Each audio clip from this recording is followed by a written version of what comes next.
Good evening and welcome back to the Sleepy History channel. Tonight, we're not just reading history, we're peering through the veils of time into a realm where unspoken expectations and rigid social order quietly shape the world.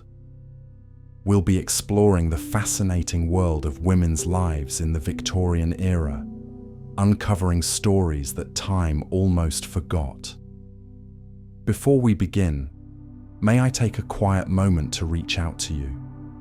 Where in the world are you listening from tonight? Whether it's late in the evening or the start of a new day, I'm truly grateful to share a few calm minutes of your time. I always look forward to reading your comments. Hearing where you are and how these stories reach you truly inspires me. Your words often become the spark that shapes the next episode. If you're enjoying these gentle journeys through history, feel free to subscribe or share your ideas for future topics.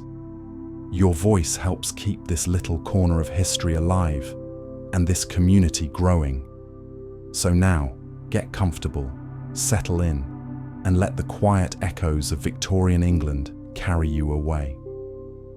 Our journey begins where a new reign quietly dawns and a young queen ascends the throne, setting the stage for an era of progress, restraint, and expectation.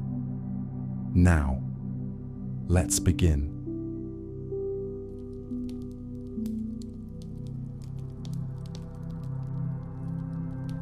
The year is 1837. And a young Queen Victoria has just ascended to the throne of England. The Victorian era has begun, ushering in a period of dramatic change, sweeping industrial progress and strict societal order. Over the next 64 years of Victoria's reign, the British Empire will reach its height, spanning a quarter of the globe. Innovation and invention will transform daily life at a dizzying pace.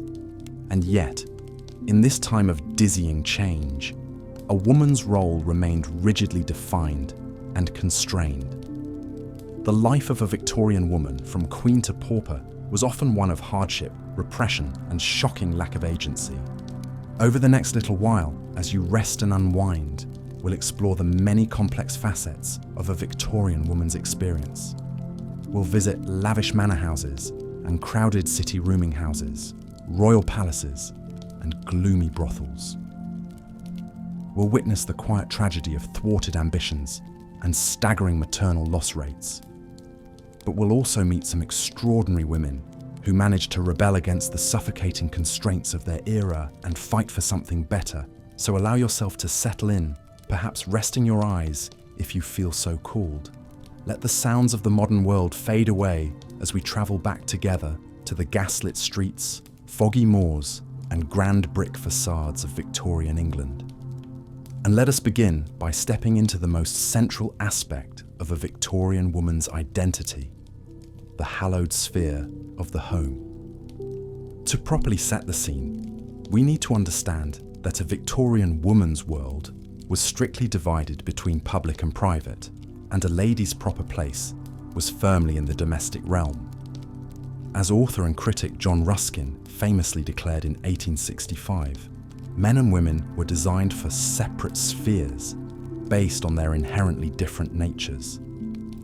In his lecture of Queen's Gardens, Ruskin celebrated the home as a woman's rightful domain. The woman's power is for rule, not for battle, and her intellect is not for invention or creation, but for sweet ordering, arrangement, and decision. She sees the qualities of things, their claims, and their places. Her great function is praise. She enters into no contest, but infallibly adjudges the crown of contest. By her office and place, she is protected from all danger and temptation. The man, in his rough work in open world, must encounter all peril and trial. But he guards the woman from all this, within his house, as ruled by her. This ideal of separate spheres was held up as the pinnacle of civilized society and it defined a Victorian woman's entire existence. From the moment a girl child of the middle or upper classes was born, she was groomed for a life of domestic pursuits. She was educated not to expand her mind, but to mold her into the perfect angel in the house, the term coined by poet Coventry Patmore in praise of his meek, devoted, selfless wife, Emily. An angelic household paragon was expected to blissfully submit to her husband's authority while flawlessly overseeing every aspect of home life. Managing cleaning, cooking, social engagements, the instruction of children, household accounts, and a full staff of servants was no easy feat in an era without modern conveniences. A lady's work may have been centered around soft furnishings, fine china, and burbling tea kettles, but it was physically and mentally taxing labor all the same.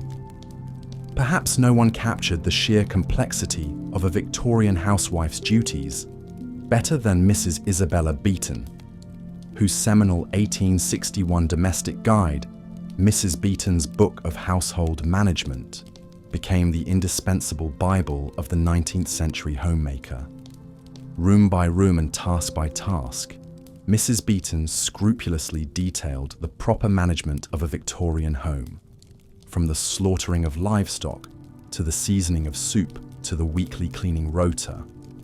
Hers was an exacting, exhausting standard of household perfection. And yet, what few of Mrs. Beeton's devoted readers realized was that Isabella herself was often far too ill to personally live up to her own demanding ideals. Plagued by debilitating chronic disease after contracting syphilis from her philandering husband on their wedding night, Mrs. Beeton completed her domestic advice opus at the tender age of 23, only to die at 28, weakened by constant pregnancies and the unrelenting pressures of Victorian womanhood. The very avatar of selfless feminine domesticity had herself been ground down and destroyed by the impossible expectations placed upon her. Within the so-called sanctuary of the home, a Victorian woman had power, but she paid dearly for it. She worked her fingers to the bone to run her household while remaining ever smiling, ever charming, ever ready to soothe and please. The home may have been her refuge, but it was also her gilded cage. And yet for many well-to-do Victorian women, even this dubious domestic authority came at a steep price, one often paid on the marriage market. Continue developing the outline. As we've seen, life for women in Victorian England was marked by countless constraints and challenges. But there were some who dared to push back against society's rigid expectations in ways both big and small.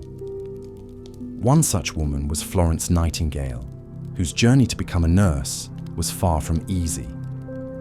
Born into a life of wealth and privilege in 1820, the young Florence had little interest in the endless rounds of balls and social calls expected of a woman of her class. Instead, she found herself drawn to the idea of serving others through nursing, a most unladylike profession at the time. Her family was appalled when Florence announced her intentions. Nursing was seen as a lowly occupation, suitable only for working-class women, not a respectable lady like their Florence. But Florence would not be swayed.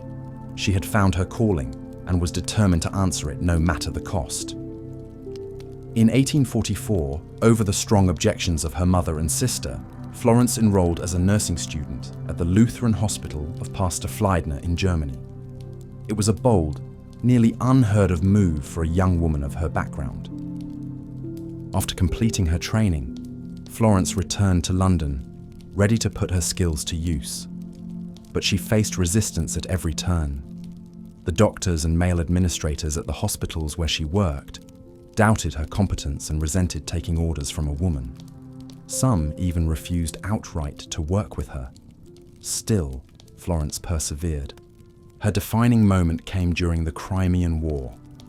With reports streaming in of appalling conditions and high mortality rates at the military hospital in Scutari, Florence assembled a team of nurses and set out for Turkey. what she found there was even worse than she had feared. Filthy, overcrowded wards crawling with rats, contaminated water, and rampant disease. Undaunted, Florence set to work. She procured fresh food and clean linens, established a laundry and kitchen, and instituted strict sanitary protocols. She made rounds at all hours, tending to patients and raising morale. Her tireless efforts paid off. In mere months, the hospital's mortality rate dropped from over 40% to just 2%. Florence's successes in Crimea made her a national hero. She became known as the Lady with the Lamp for her habit of making night rounds, and her name was spoken with reverence in households across England. Perhaps more importantly, she had single-handedly transformed the public image of nursing. No longer seen as a vocation of last resort, it was fast becoming a respected profession for dedicated women. Florence leveraged her newfound celebrity to continue advocating for healthcare reform. She established the Nightingale Home and Training School for Nurses in London, where she pioneered a rigorous curriculum emphasizing patient observation, hygiene, and care techniques that are still taught today. Her book, Notes on Nursing, published in 1859, became a classic text. Though she spent the last several decades of her life as an invalid, Florence never stopped working. She wrote prolifically, using statistics to lobby for public health measures like improved sanitation and nutrition. In 1907, she became the first woman to receive the Order of Merit, Britain's highest civilian honour. When Florence Nightingale died in 1910 at the age of 90, she had long since cemented her place in history. She had defied every convention and limitation placed on Victorian women to forge her own path and leave an indelible mark. Her courage and tenacity opened doors for the generations of women who would follow in her footsteps. Florence's story is a powerful reminder that even in the face of immense societal pressure, it's possible to make a difference. She refused to accept the domestic fate prescribed for women of her time, instead insisting on purpose and impact. While she was far from the only woman fighting for change in the Victorian era, her success was pivotal in changing attitudes and chipping away at the rigid gender norms. Of course, Florence's achievements, extraordinary as they were, did not erase the many hardships faced by women of her time. For every pioneering nurse or activist, there were countless others still toiling in obscurity, their dreams and ambitions thwarted. The vast majority, regardless of class, still had very little control over their own lives and destinies. It would take many more decades of tireless efforts by brave women like Florence Nightingale to shift the balance and secure the rights and freedoms we enjoy today. But each of their stories added crucial momentum to the slow, steady march of progress. Each defiant act, each boundary pushed, brought society that much closer to a world of true equality. So while the Victorian era was unquestionably brutal in many ways for women, it also planted the seeds of change. The first women's colleges were established. Laws around divorce and married women's property rights began to loosen. By the end of the 19th century, the first women's suffrage bills were being presented to Parliament. The notion that women might have a life outside of marriage and motherhood was no longer quite so unthinkable. None of this progress would have been possible without the courage and determination of women like Florence Nightingale. Women who were willing to endure ridicule, resistance, and worse, to stand up for their beliefs. Women who refused to be silenced or sidelined, who insisted on having a voice. As we've seen, that voice was often hard-won. For much of the Victorian era, the ideal woman was still expected to be demure, domestic, and submissive. She was to be a dutiful wife, a devoted mother, and a gracious hostess, never a boat rocker or rabble-rouser. To step outside that narrowly prescribed role was to court scandal and ostracism. But step outside they did. Through their words, their deeds, and their sheer force of will, the rebellious women of the Victorian era chipped away, at the prevailing wisdom of what a woman could and should be. In so doing, they paved the way for the even more expansive victories to come in the 20th century and beyond. We still have a long way to go, of course. True gender equality remains an elusive goal even today, but as we drift off to sleep, let us spare a moment of gratitude for those who came before, who dreamed that dream and fought that fight in the face of such daunting odds. The world we now inhabit would have been unimaginable to most Victorian women. The fact that it isn't is thanks to visionaries and trailblazers like Florence Nightingale, who refused to let their horizons be limited by the expectations of their time. May we all be emboldened by their example to continue reaching for a better, brighter, more equitable future, no matter the resistance we face. Because if the women of the Victorian era taught us anything, it's that change is possible, even against the steepest odds. That the status quo, no matter how entrenched, is not immutable, and that with enough grit and determination, a single voice can echo across generations, quietly at first, but with the power to reshape the world. The plight of Victorian women in the marriage market is perhaps best illustrated through the experiences and writings of Anne Thackeray and Mary Ann Evans, who came of age in the early Victorian era. Both women were considered ugly ducklings, plain, bookish, and decidedly unfit for the ruthless marriage market that dominated society at the time. As the daughters of genteel but not wealthy families, they were expected to marry, and to marry well, in order to secure their futures and those of their families. But without beauty, charm, or fortune, their prospects were bleak. Anne Thackeray, the eldest daughter of famed novelist William Makepeace Thackeray, was a shy, awkward girl who struggled to conform to the strict expectations of femininity. In her semi-autobiographical novel, The Story of Elizabeth, she sketches a painful portrait of a young woman navigating the perils of courtship and the marriage market. The novel's heroine, Elizabeth, is plain, poor, and socially inept, a clear stand-in for Anne herself. Through Elizabeth's eyes, we see the humiliating rituals of balls and social calls, the constant jockeying for position, the whispered gossip behind fans. We feel the acute pressure on women to perform femininity and secure a husband, no matter the cost to their dignity or well-being. Mary Ann Evans, who would later achieve fame as the novelist George Eliot, faced similar struggles as a young woman. Like Anne Thackeray, she was intelligent and ambitious, with little patience for the frivolities of courtship. She was also, by her own admission, magnificently ugly, deliciously hideous, in an era when a woman's worth was measured by her appearance and marriageability. Mary Ann's prospects were grim. As she wryly observed in a letter to a friend, "I have the misfortune of being a woman and unmarriageable because of my plain face." For both Anne Thackeray and Mary Ann Evans, the marriage market was a source of acute pain and frustration.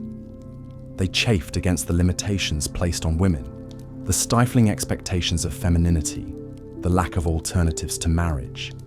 In their writings, they exposed the ugly underbelly of courtship and marriage in Victorian society, the transactional nature of it all, the cold calculations of status and fortune, the impossibility of true love or companionship. And yet, both women ultimately defied the constraints of their era to forge their own paths. Anne Thackeray never married, but she found fulfillment as a writer, publishing several popular novels and supporting herself and her family through her literary efforts. Mary Ann Evans, too, bucked convention to pursue her intellectual ambitions. She moved to London, adopted a masculine pen name, and became one of the most celebrated novelists of her time. In their own ways, Anne Thackeray and Mary Ann Evans resisted the brutal expectations placed on Victorian women in the marriage market. Through their writings and their lives, they challenged the notion that a woman's worth lay solely in her ability to secure a husband. They offered a glimpse of a different path, one where women could be valued for their minds and their talents, not just their marriageability. And while their individual rebellions were small and quiet in the face of such an entrenched system, they nonetheless helped to chip away at the edifice of patriarchy, one witty observation and one best-selling book at a time. Their stories serve as a reminder of just how few options were available to even privileged Victorian women when it came to securing their futures.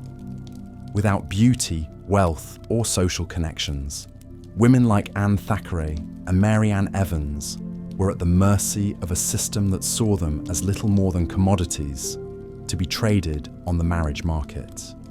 And yet, through their determination and their gifts, they were able to imagine a different kind of life for themselves and for future generations of women. Sadly, even as some women were beginning to push back against the limits placed on them, Victorian society found new ways to constrain and control the female body and mind.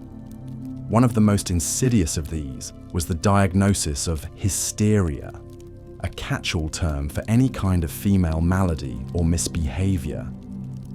Under the banner of hysteria, Victorian women's physical and mental health complaints were routinely dismissed, belittled, or even used as justification for drastic medical interventions. The roots of hysteria as a female disorder can be traced back to ancient Greece, where it was believed that the womb could wander around the body, causing all manner of distress. This idea persisted into the Victorian era, with physicians continuing to view women's reproductive organs as the source of a host of ailments. Any outburst of emotion, any deviation from demure femininity, any physical complaint that could not be easily diagnosed was chalked up to hysteria, a disturbance of the wandering womb.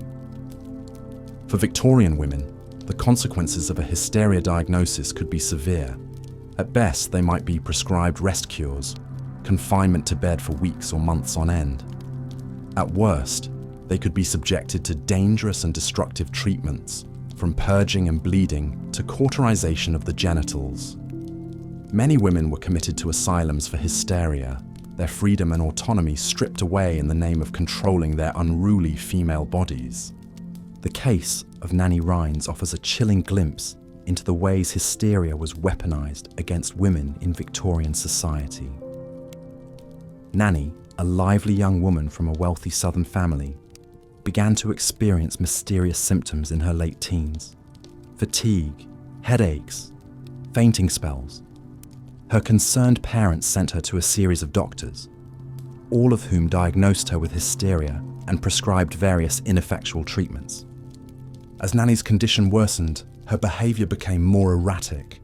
She lashed out at her family, refused to eat or sleep, and claimed to be possessed by demons. Desperate for a cure, Nanny's parents committed her to the care of Dr. Isaac Baker Brown, a noted gynecological surgeon with a reputation for treating hysteria.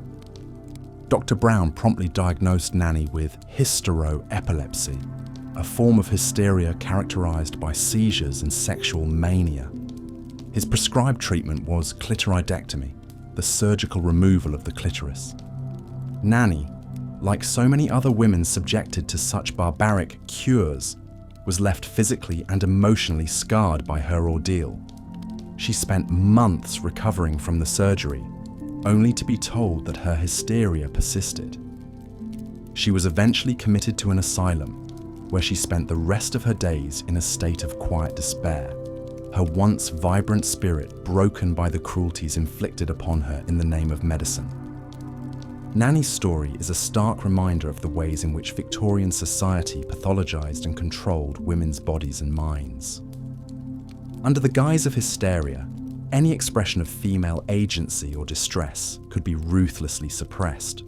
Women like Nanny were subjected to painful, humiliating procedures and stripped of their autonomy, all in the service of maintaining a narrow ideal of docile femininity. And yet, even as some Victorian women were being diagnosed with and treated for hysteria, others were beginning to push back against the medical establishment's mistreatment of women. Among them was Mary Putnam Jacobi, one of the first female physicians in the United States.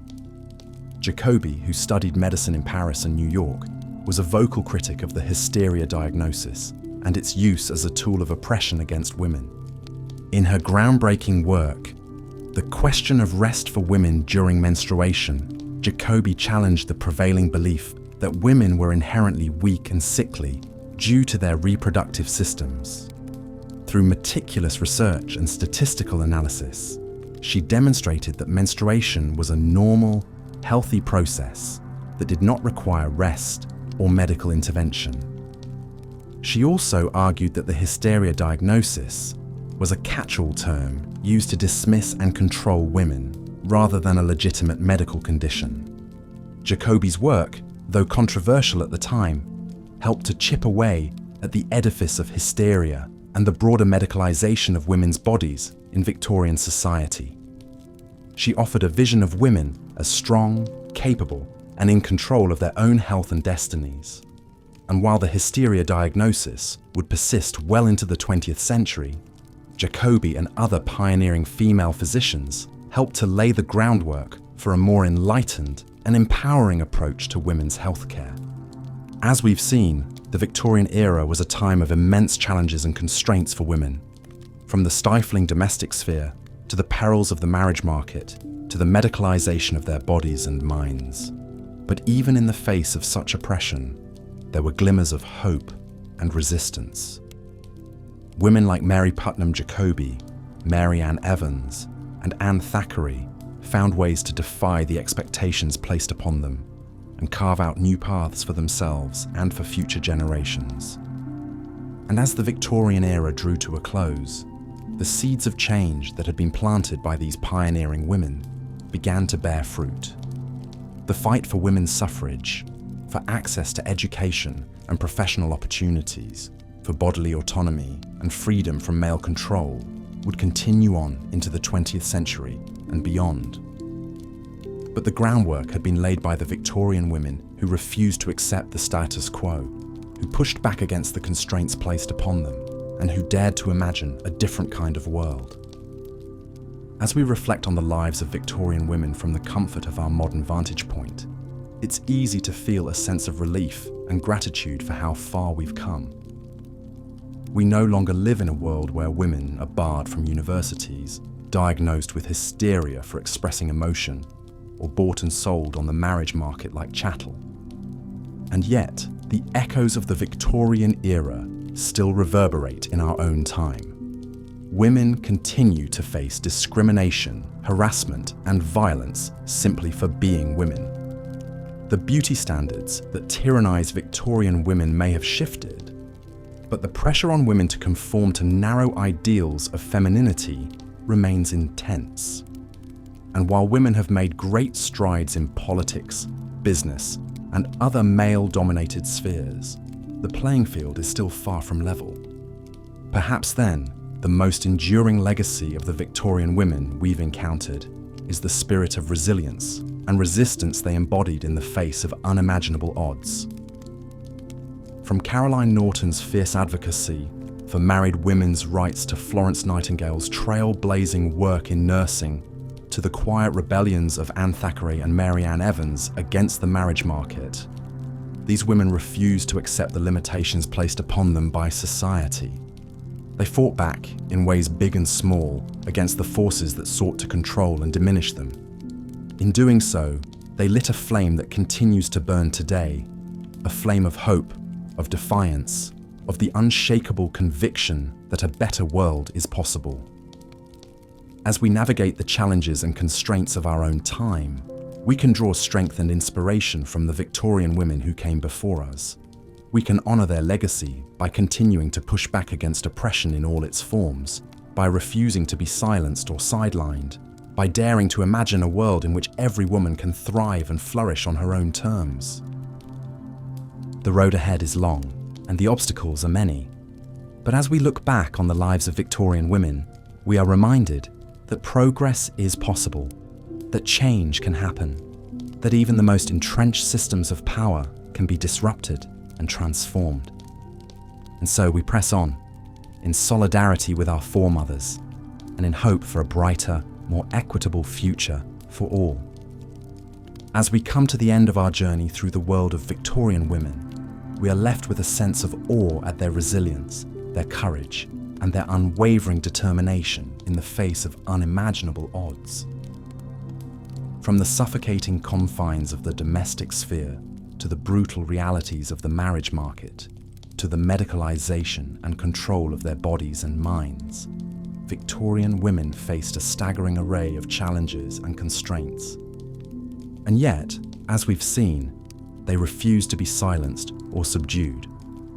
They found ways, big and small, to resist the forces that sought to control them. Through their writings, their advocacy, their quiet acts of rebellion, they laid the groundwork for the feminist movements that would emerge in the 20th century and beyond, chipping away at the edifice of patriarchy, one book, one speech, one act of defiance at a time.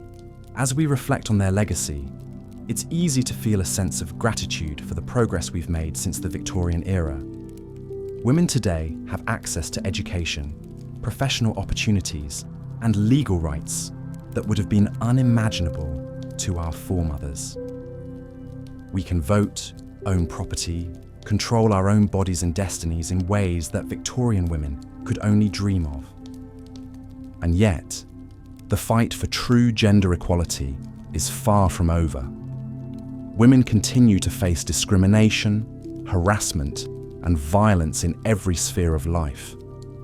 The beauty standards and expectations of femininity that tyrannized Victorian women may have shifted in form, but they remain just as powerful and oppressive today. And while women have made great strides in breaking into male-dominated fields, the glass ceiling remains stubbornly intact. Perhaps then, the most important lesson we can take from the lives of Victorian women is the need for ongoing vigilance and resistance in the face of oppression. As the saying goes, the price of liberty is eternal vigilance. And that is just as true in the fight for women's rights as it is in any other struggle for justice and equality. So let us honor the legacy of the Victorian women who came before us by continuing to push back against the forces that seek to diminish and control us. Let us take inspiration from their courage, their resilience, and their unwavering belief in a better world. Let us refuse to be silenced or sidelined, and instead use our voices and our talents to advocate for change. And let us never forget the sacrifices and struggles of the women who paved the way for us. The trailblazers and rebels, the writers and activists, the everyday heroines who refused to accept the limitations placed upon them by society. Their stories may have been lost to history, their names may have been forgotten, but their spirits live on in every woman who dares to dream of a world in which she can be truly free.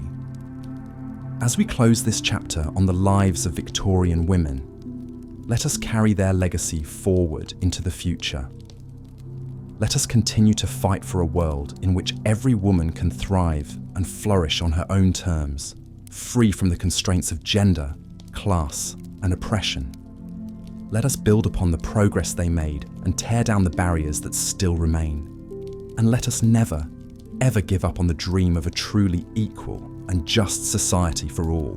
The road ahead may be long and the challenges may be great, but we stand on the shoulders of giants, the brave and brilliant women who came before us and showed us the way. With their example to guide us and their spirit to inspire us, there is no limit to what we can achieve. So let us press on in solidarity and in hope towards a brighter, more beautiful future for us all. The Victorian era represented the pinnacle of Britain's power and prestige on the world stage, driven by the transformative effects of industrialization, global trade, and a vast colonial empire. Yet beneath the prim and proper veneer of Victorian society, with its strict moral code and grandiose ambitions, life for women in this era was often defined by suffocating constraints, limited opportunities, and harsh daily realities. From the stifling confines of the domestic sphere to the disfiguring effects of oppressive fashions, the brutal conditions faced by working-class women to the total legal subjugation of wives, Victorian women across all walks of life found themselves trapped in a world that demanded everything of them while granting them precious little in return. Even the most basic rights to their own children, their own earnings, their own bodies were routinely denied to them by a staunchly patriarchal society determined to keep them in a subordinate position. Yet even in the face of such unrelenting opposition, the indomitable spirit of Victorian womanhood could not be completely contained. Through their writings, their activism, their sheer determination, remarkable women in this era fought to expand the sphere of what was possible and lay the groundwork for the slow dismantling of the very system that oppressed them. One of the first and most fundamental ways that Victorian society kept women in a subservient position was by restricting them to a strictly limited sphere of influence within the home. The prevailing ideology of separate spheres dictated that a woman's domain was solely the domestic realm, while men enjoyed free rein in the wider world of business, politics, and public life. A woman's primary duties were to manage the household and raise the children, providing a refuge of domestic tranquility for her husband to return to at the end of the day. From the moment they awoke until they retired for the night, Victorian women were expected to devote themselves wholly to these all-consuming responsibilities, suppressing any hint of their own needs or desires in the process. Though this confinement to a life of domesticity was often framed as the natural and divinely ordained role for women, the reality was anything but idyllic. The daily demands of running a household in the Victorian era required backbreaking physical labour, without any of the modern conveniences that would later ease this burden. Every surface in the house demanded constant polishing, dusting, and scouring to maintain the immaculate appearance necessary to project an image of respectable gentility. Mountains of laundry had to be soaked, scrubbed, wrung out, and pressed, using nothing more than washboards, heavy irons, and elbow grease. And all of this was to be carried out while wearing long, restrictive dresses and tight corsets that made even the simple act of breathing a chore. For women of the growing middle class, eager to prove their rising social status, the pressures and drudgery of household management were compounded by the need to project an image of effortless grace and refinement. Not only did they face the physically taxing work of constant cleaning and child rearing, but they were also expected to serve as impeccable hostesses and social planners, orchestrating elaborate dinners, teas, and entertainments for their husbands' professional contacts. Managing a team of household servants was a job in and of itself, requiring a woman to serve as the public face of the household while also privately handling crises ranging from insubordinate maids to lecherous footmen. A wife's ability to cultivate an image of domestic bliss and social affability was critical to supporting her husband's career ambitions and ensuring the family's continued climb up the social ladder. Few women embodied the feminine ideal of the angel in the house, quite like Isabella Beeton, whose 1861 guide, Mrs. Beeton's Book of Household Management, served as an exhaustive manual and Bible for Victorian housewives. A paragon of selfless service and wifely devotion, Mrs. Beeton offered painstakingly detailed advice on everything from removing stubborn stains to folding the perfect napkin to crafting a dinner menu that would suitably impress influential guests. What readers of her celebrated guide didn't know was that behind her public image of cheery capability, Mrs. Beeton's own life was marred by tragedy and illness. Having contracted syphilis from her philandering husband on her honeymoon, she suffered through multiple miscarriages and stillbirths before dying at the age of just 28. Even as she was dispensing authoritative guidance to women across England about the hallmarks of sound household management, Mrs. Beeton was secretly grappling with the physical and emotional toll of her own personal hardships. Her story exemplified both the impossibly high standards Victorian society set for women and the grim realities lurking beneath the surface of even the most seemingly picture-perfect household. As if the sheer drudgery and unceasing demands of housework weren't taxing enough, Victorian women were further burdened by the oppressive dictates of fashion. The Victorian era marked the apotheosis of a certain kind of exaggerated femininity, characterized by almost cartoonishly tiny waists, delicate fainting spells, and a carefully cultivated air of childlike fragility. Perversely, the physical weakness imposed on women by the fashions of the day was taken as proof of their inherent unsuitability for anything beyond a life of passive domesticity. A proper lady was expected to look as if the slightest breeze might bowl her over, her frail constitution and utter helplessness serving as an intoxicating invitation for men to act as her protectors and saviors. The epitome of this feminine ideal was the corset, a rigid, tightly laced undergarment designed to dramatically cinch the waist and thrust the bosom upwards. Constructed from sturdy cotton or even inflexible steel, corsets restricted women's movement and made it difficult to breathe deeply, eat heartily, or engage in any strenuous activity.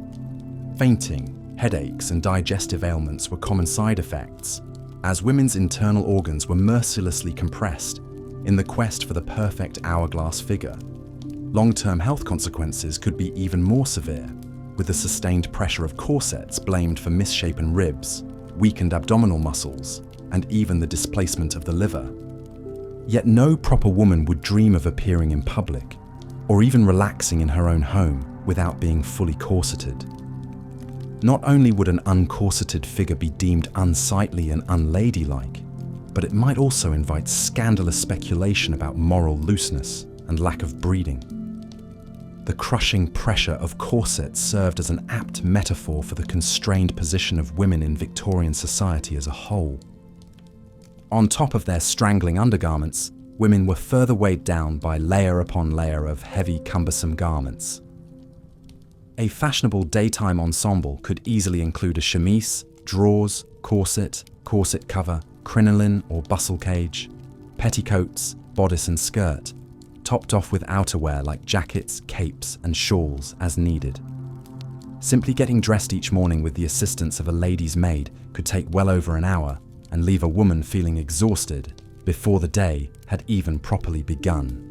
These impractical fashions imposed limitations on women's freedom of movement that went beyond the simply physical. With her mobility severely curtailed by voluminous skirts and tottering heels, a Victorian lady's ability to navigate public spaces on her own was greatly impeded. Merely trying to board a carriage or climb a flight of stairs became a perilous ordeal that required male assistance, reinforcing notions of female dependency and helplessness. For all the discomforts and indignities that fashionable dress inflicted on Victorian women, it did grant them one dubious privilege: the ability to display their family's wealth and social standing for all the world to see. In an era when a woman's value was largely determined by her marriageability, and her marriageability hinged on the social connections and economic resources she could bring to the match, the ability to conspicuously demonstrate her worth through her attire was no small matter. The highest ranks of Victorian society engaged in an endless game of sartorial one-upmanship, each new fashion season bringing fresh opportunities to showcase one's superior taste and virtually unlimited budget. Dresses were confections of sumptuous fabrics like silk, satin, and velvet, lavishly embellished with ruffles, flounces, lace, and fringe. A particularly well-heeled lady might think nothing of spending a sum equivalent to a clerk's annual wages on a single gown for an important social occasion.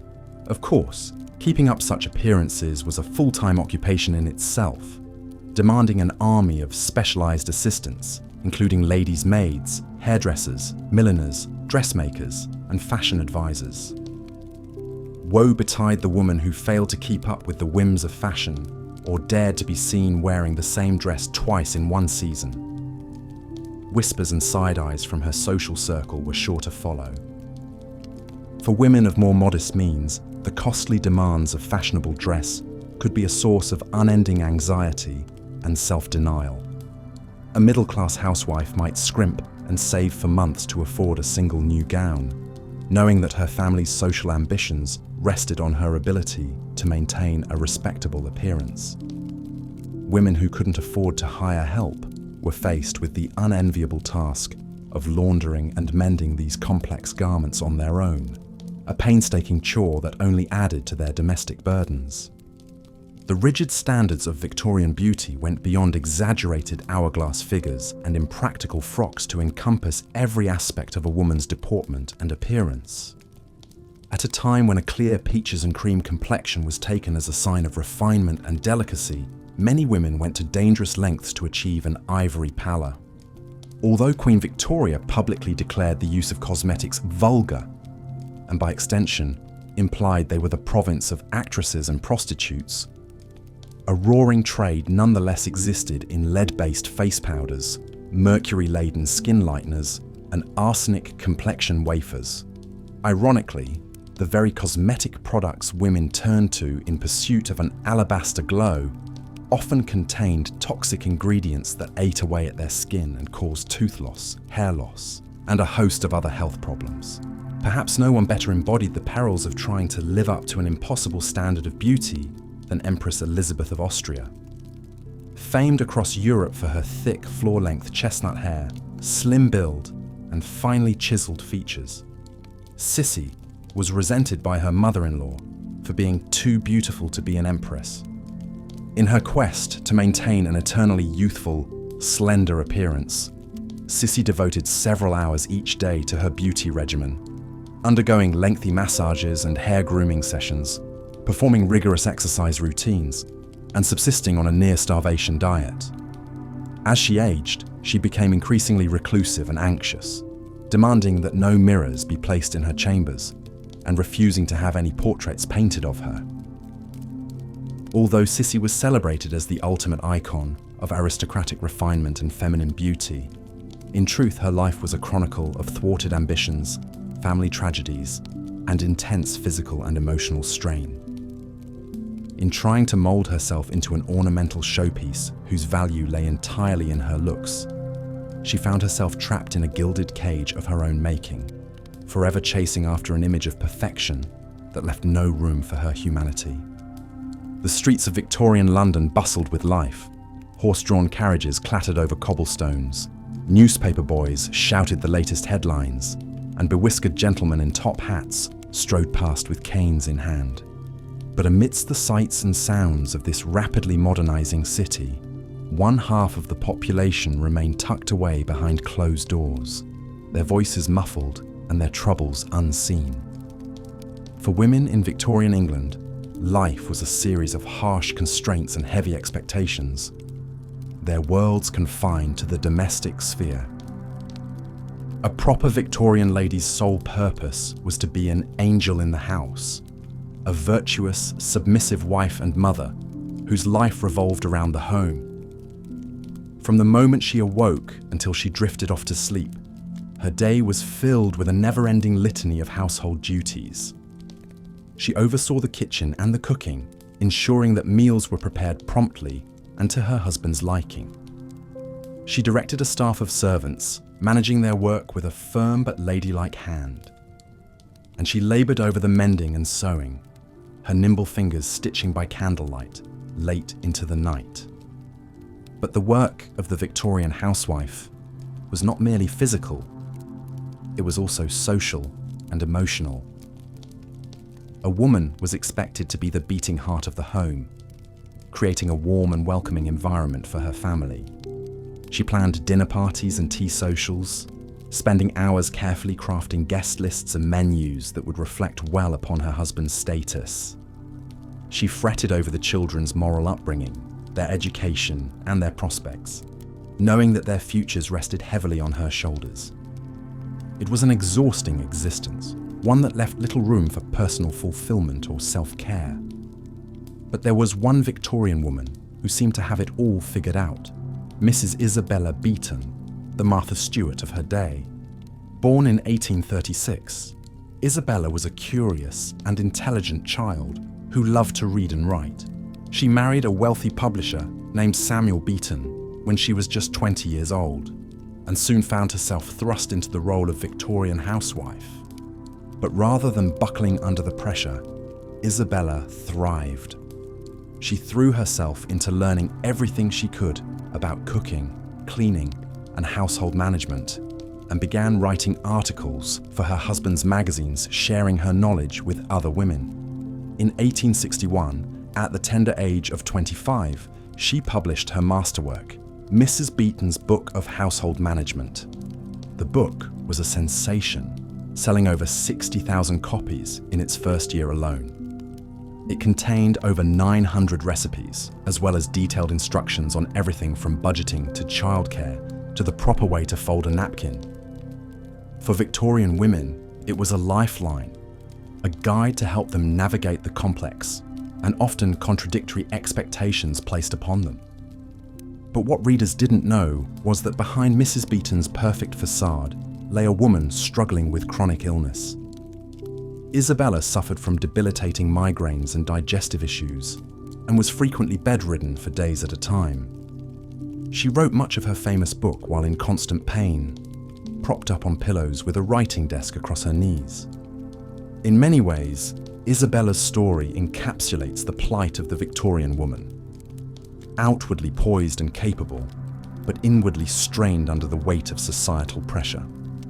The expectations placed on women were not just confining, but often physically harmful. The cult of ideal womanhood demanded that ladies maintain a delicate, fragile beauty, their figures molded by whalebone corsets and layers upon layers of heavy fabric. The ideal Victorian silhouette was an exaggerated hourglass with a tiny wasp waist that could only be achieved through tight lacing. Women cinched their corsets tighter and tighter, sometimes even removing ribs to achieve the desired shape.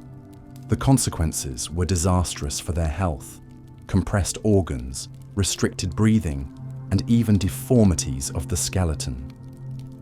But to be fashionable was a woman's duty, and to neglect one's appearance was seen as a moral failing.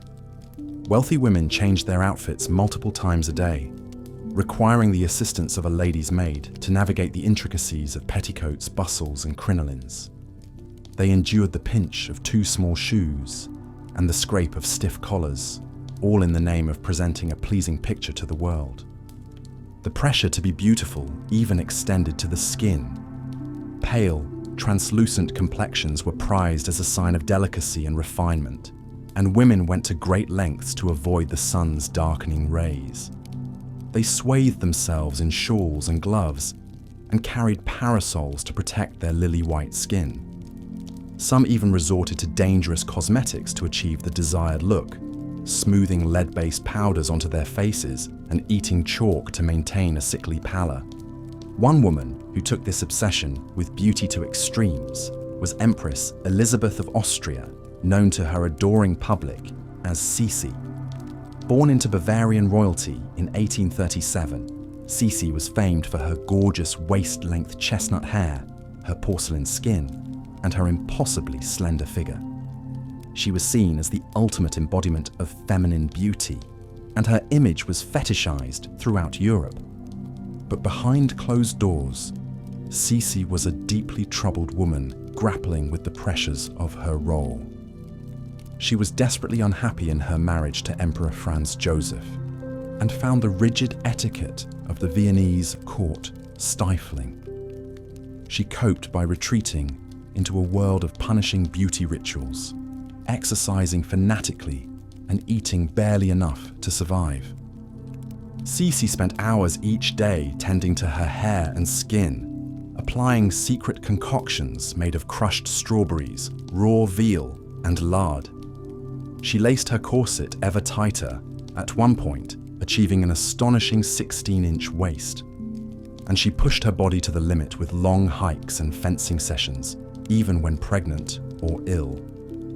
To the outside world, 𝐶𝐶 was a fairy tale empress, a romantic heroine come to life. But in reality, she was a prisoner of her own myth, trapped by the very beauty that had made her famous.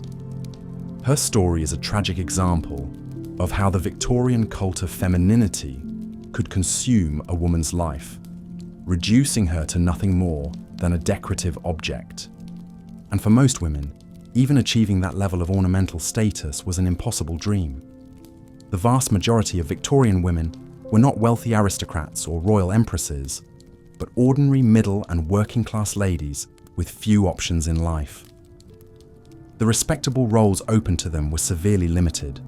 They could become wives and mothers, or they could resign themselves to the lonely, pitied existence of the spinster. There were almost no opportunities for women to pursue higher education or meaningful careers. Even the most basic schooling was focused on creating proper young ladies, not scholars or professionals. Girls were taught feminine accomplishments like needlework, watercolor painting, and conversational French, rather than math or science. The ideal was a woman who could entertain guests in the drawing room and manage a household, not one with intellectual ambitions. A woman who dared to dream of a life beyond the domestic sphere faced an uphill battle, as the famous nurse Florence Nightingale discovered. Born to a wealthy British family in 1820, Florence was a bright and curious child who longed to make a difference in the world, but her aspirations of becoming a nurse were seen as shockingly improper for a lady of her class. Florence's parents refused to allow her to pursue medical training, believing it would ruin her marriage prospects. They expected her to settle down with a respectable husband and start a family, not traipse off to filthy hospitals to tend to strangers. But Florence was determined to follow her calling, and eventually wore down her family's resistance. She endured grueling training in Germany, where she learned the latest techniques in hygiene and patient care. And when the Crimean War broke out in 1853, she leapt at the chance to put her skills to use. She traveled to the front lines with a team of 38 nurses and found conditions in the army hospitals appalling, filthy, overcrowded, and lacking in even the most basic supplies. Florence worked tirelessly to improve sanitation and nutrition, and to provide emotional comfort to the wounded soldiers. She became known as the Lady with the Lamp, making her rounds late into the night to check on her patients. Her efforts helped reduce the death rate in the hospitals by 2/3, and she returned to England a national heroine. But even with her newfound fame, Florence struggled to be taken seriously as a medical professional. Many male doctors resented her authority and questioned her methods, and she faced constant pushback from the military establishment. She eventually retreated into a life of seclusion, battling chronic illness and depression. Florence's story is a testament to the incredible strength and determination of Victorian women who fought against the odds to make their mark on the world. But for most, even the chance to fight those battles was out of reach. The pressure to conform, to fit the mold of the proper lady, was overwhelming and all-consuming. And nowhere was that pressure more apparent than in the rituals of courtship and marriage. For a Victorian woman, her wedding day was the culmination of years of careful preparation and strategic maneuvering, a make-or-break moment that would determine the course of the rest of her life. She was expected to marry well, to snag a husband who could provide for her financially and elevate her social standing. The process of finding that perfect mate was a complex and often humiliating one. Young women of marriageable age were trotted out at an endless series of balls, dances, and social gatherings, paraded before potential suitors like prize heifers at a county fair. They were expected to be charming, but chaste, witty, but not too clever, beautiful, but not vain. The slightest misstep could ruin a woman's reputation and her chances at a good match. She had to navigate the treacherous waters of flirtation and courtship without being seen as fast or improper. A wrong word, a misplaced glance, an accidental touch. Any of these could brand her as damaged goods in the eyes of society. For women who didn't fit the conventional mold of beauty, the marriage market could be a brutal and demoralizing experience. The writers Anne Thackeray and Mary Ann Evans, who wrote under the pseudonym George Eliot, Both penned poignant sketches of the plight of the ugly duckling in Victorian society. In her essay, Toilers and Spinsters, Thackeray describes the superfluous women who are left on the shelf, doomed to a life of genteel poverty and social isolation. She writes of the pressure to be charming and marketable, and the crushing disappointment of being passed over for prettier, more vivacious girls. Evans, in her novel Middlemarch, creates a brilliant but plain heroine named Dorothea Brooke, who longs for a life of intellectual fulfillment. But she is pushed into a disastrous marriage with a much older man, her dreams of scholarly pursuits crushed under the weight of domestic duties. For the lucky women who did manage to secure a husband, their troubles were far from over. Marriage in Victorian England was a decidedly one-sided affair, with all the power and privilege granted to the male spouse. Under the legal doctrine of coverture, a married woman's identity was completely subsumed by her husband's.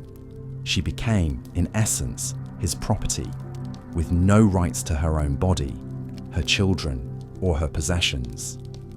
A woman was expected to submit to her husband's will in all things, even when it came to the most intimate aspects of her life. Marital assault was not recognized as a crime, and a man was seen as entitled to his wife's sexual favors whenever he desired. For women in abusive marriages, there was little recourse. Divorce was almost impossible to obtain and carried a heavy social stigma.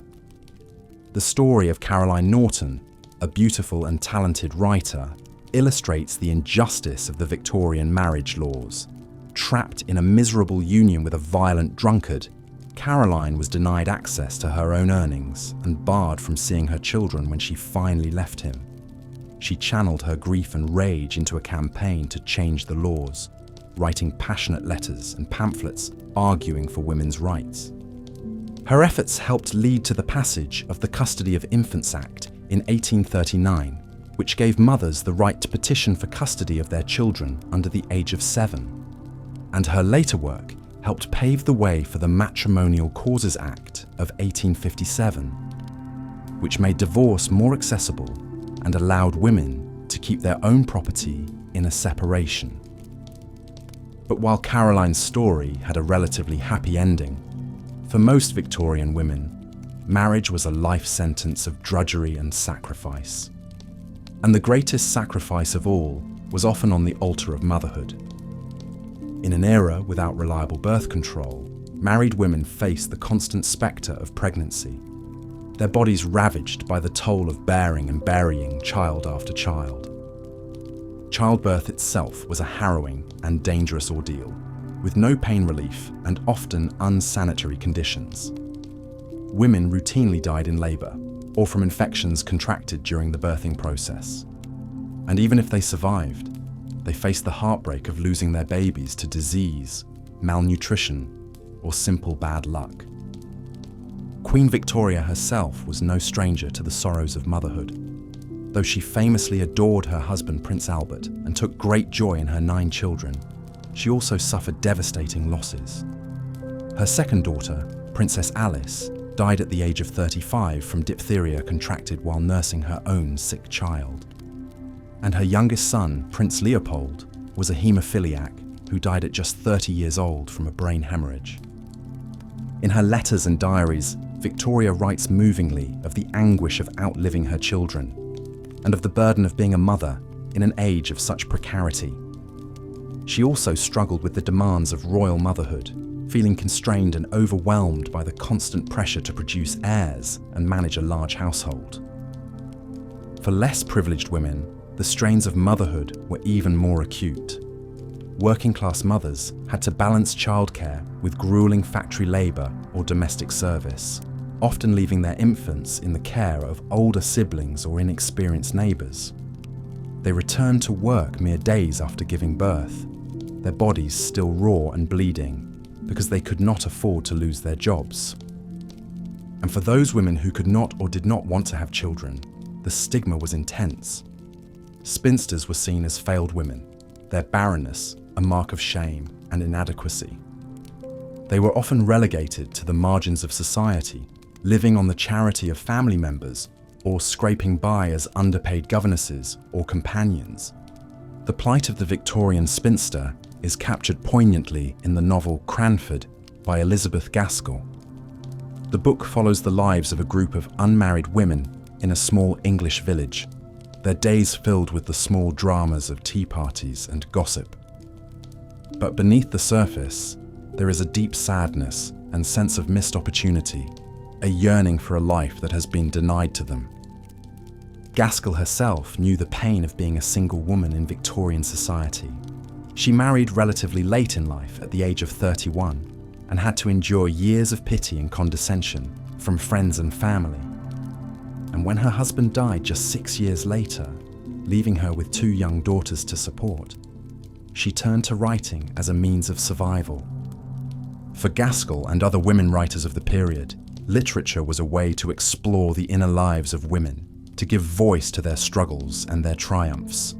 But even in the world of the arts, women faced significant barriers and prejudices. They were seen as inferior to male writers, their work dismissed as sentimental or trivial. Many female authors, like the Bronte sisters and Mary Ann Evans, published under male pseudonyms to avoid the stigma of being a lady novelist. They knew that their writing would not be taken seriously if it was known to come from a woman's pen, and they feared the backlash that could come from stepping outside the narrow confines of feminine propriety. But despite the obstacles, Victorian women writers produced some of the most enduring and influential literature of the era.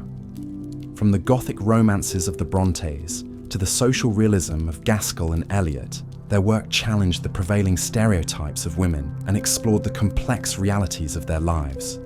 And it wasn't just in literature that women were making their mark. In the realm of social reform, women like Florence Nightingale and Josephine Butler were fighting to improve the lives of the most vulnerable and marginalized members of society. Their efforts laid the groundwork for the women's suffrage movement and the broader fight for gender equality in the 20th century. But for most Victorian women, the struggle for self-determination was a quiet, personal one, waged in the confines of their own homes and hearts. They faced a world that was hostile to their dreams and desires, that sought to constrain them at every turn. And yet, they found ways to resist, to carve out small spaces of freedom and fulfillment in the face of overwhelming odds. In their diaries and letters, in their art and their activism, Victorian women left a legacy of resilience and courage that continues to inspire us today. Their stories remind us of the incredible progress that has been made in the fight for women's rights, and of the work that still remains to be done. As we look back on the Victorian era from the vantage point of the 21st century, it can be easy to feel a sense of superiority, to marvel at the backwards attitudes and oppressive customs of a bygone age. But we must also remember that the struggles of Victorian women are not so far removed from our own. Even today, women continue to face discrimination and violence, to be held to impossible standards of beauty and behaviour, to have their voices silenced and their experiences dismissed. The fight for true equality is an ongoing. As we've seen, life for Victorian women was marked by restriction, repression, and unrelenting demands. Even aristocratic women, despite their relative comfort and privilege, were still tightly confined to narrow domestic and social roles that gave them little room to pursue their own interests or ambitions. One such woman was Empress Elizabeth of Austria, known to her family as Sisi. Born into Bavarian royalty in 1837, the strikingly beautiful Elizabeth caught the eye of the young Emperor Franz Joseph I of Austria when she was just 15. The two soon married, and overnight Elizabeth was thrust into the role of Empress, a position that came with immense pressure and scrutiny. As a young bride, Elizabeth struggled to adapt to the rigid etiquette and strict ceremonial routines of the Habsburg court. She chafed at the constant monitoring by attendants and resented the overbearing influence of her mother-in-law, Princess Sophie. Elizabeth sought solace in a zealous beauty regimen, spending hours each day tending to her ankle-length hair, pinched waist, and alabaster complexion. Over time, maintaining her renowned beauty became an obsession for the empress. She wrapped herself in damp cloths at night to preserve her trim figure and subsisted on a diet of milk, eggs, and broth to keep her weight at a mere 110 pounds, despite her 5 feet 8 inches frame. Elizabeth spent hours every day exercising vigorously on rings and bars to maintain her slender build. As she withdrew further into her fixations, Elizabeth began to neglect her duties as wife and mother. She left her children for months at a time to travel compulsively across Europe and North Africa, always with an entourage of hairdressers, Greek tutors, and a personal gym in tow. Struggling with what some historians believe was depression and anorexia, she became increasingly eccentric and melancholic. Though Elizabeth resented the public fetishization of her appearance, she also relied on her beauty as a source of influence and independence in a court that granted her little official power. As she aged and her legendarily trim waist began to thicken, she only withdrew further from the public eye, hiding her figure behind fans, face veils, and parasols. In 1898, while walking along the promenade in Geneva, the 60-year-old empress was stabbed through the heart by an Italian anarchist. It's said that her corseted waist was so slim and the wound so small that at first no one noticed she had been injured. She collapsed and died moments later, a poignant symbol of the gilded cage in which she had spent her life. Elizabeth's tragic story illustrates the immense physical and emotional toll that the era's rigid feminine ideals took on women. Though she enjoyed all the comforts and privileges of her rank, she was still, in many ways, a prisoner of her celebrated beauty and the limited outlets permitted to women of her station. Of course, ordinary women without Elizabeth's resources had even fewer options for independence and self-expression. For the vast majority of Victorian women, there was really only one socially acceptable path: marriage. But as we'll see, even this came with its own set of suffocating constraints and indignities. The process of husband hunting was a complex and often humiliating ritual, marked by the pageantry of balls, calling cards, and afternoon teas. Well-bred young ladies were expected to navigate this delicate courtship dance under the hawkish eyes of chaperones, careful to follow the intricate, unspoken rules of propriety and flirtation. Those who went unmarried into their mid-20s risked being seen as undesirable old maids and faced increasing social isolation, as well as financial insecurity in a world with few respectable employment options for women. The pressure to find a husband of good social and economic standing was immense, as marriage was viewed as the defining achievement of a woman's life. This harsh reality is vividly captured in many novels of the era, populated by heroines who face dwindling marital prospects and social ostracization for the crime of being plain, poor, or overly intelligent. Authors like Anne Thackeray and Mary Ann Evans, who both struggled on the Victorian marriage market themselves, provide unsparing depictions of this punishing social ritual in their work. In her 1852 novel, The History of Henry Esmond, Thackeray paints a cutting portrait of the marriage market through the eyes of her eponymous hero. As a shy, bookish young woman without much of a dowry, the narrator ruefully observes the machinations of the London season, where cold calculation is cloaked in the language of romance. She watches wealthier, better-connected girls scheme to ensnare desirable husbands, while she and her fellow ugly ducklings are left to warm the chairs at dances, ignored by the marrying men. Without beauty, charm, or fortune to barter, she muses, an awkward young woman is a mere encumbrance which everyone is eager to be rid of. Mary Ann Evans, better known by her masculine pen name George Eliot, also drew on her own painful experiences as an unattractive woman in her work. Although her soaring intellect would eventually make her one of the most celebrated authors of the era. As a young woman, Evans keenly felt her exclusion from the marriage market. In a letter to a friend, she describes attending a London dance where she felt supremely uncomfortable and out of place among the fashionable throng. "I had the consciousness that my attire and my self-possession were not up to the mark," she wrote, "and I had no one to take me in hand and uphold my dignity." That sense of exposure and inadequacy is palpable in Eliot's depiction of Gwendolen Harleth, the ambitious but insecure heroine of her novel Daniel Deronda. Though beautiful and accomplished, Gwendolen is acutely aware that her lack of fortune puts her at a disadvantage in the battle for eligible bachelors.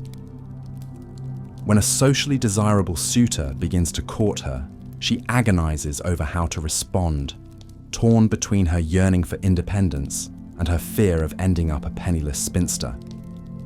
No one who has not been in the position of a young woman looking for a rich husband can understand the depth of disgust and resistance she may feel, Eliot writes, capturing the quiet desperation of the marriage market.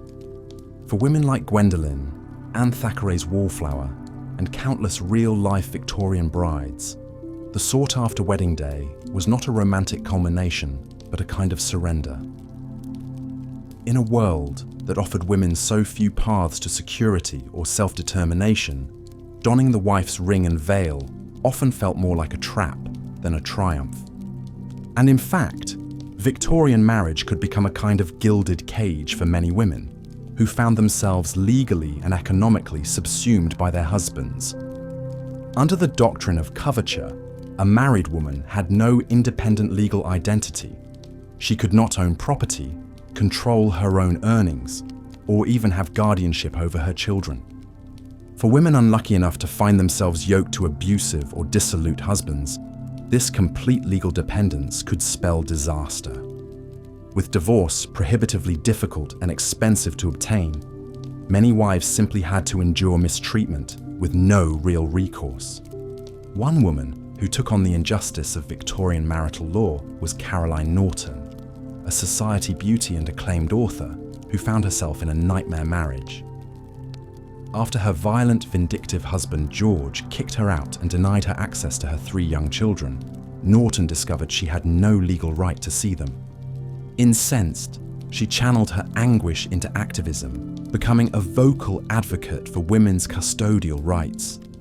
She penned impassioned pamphlets and open letters arguing that motherhood was a sacred duty that should not be subject to the whims of cruel or careless husbands.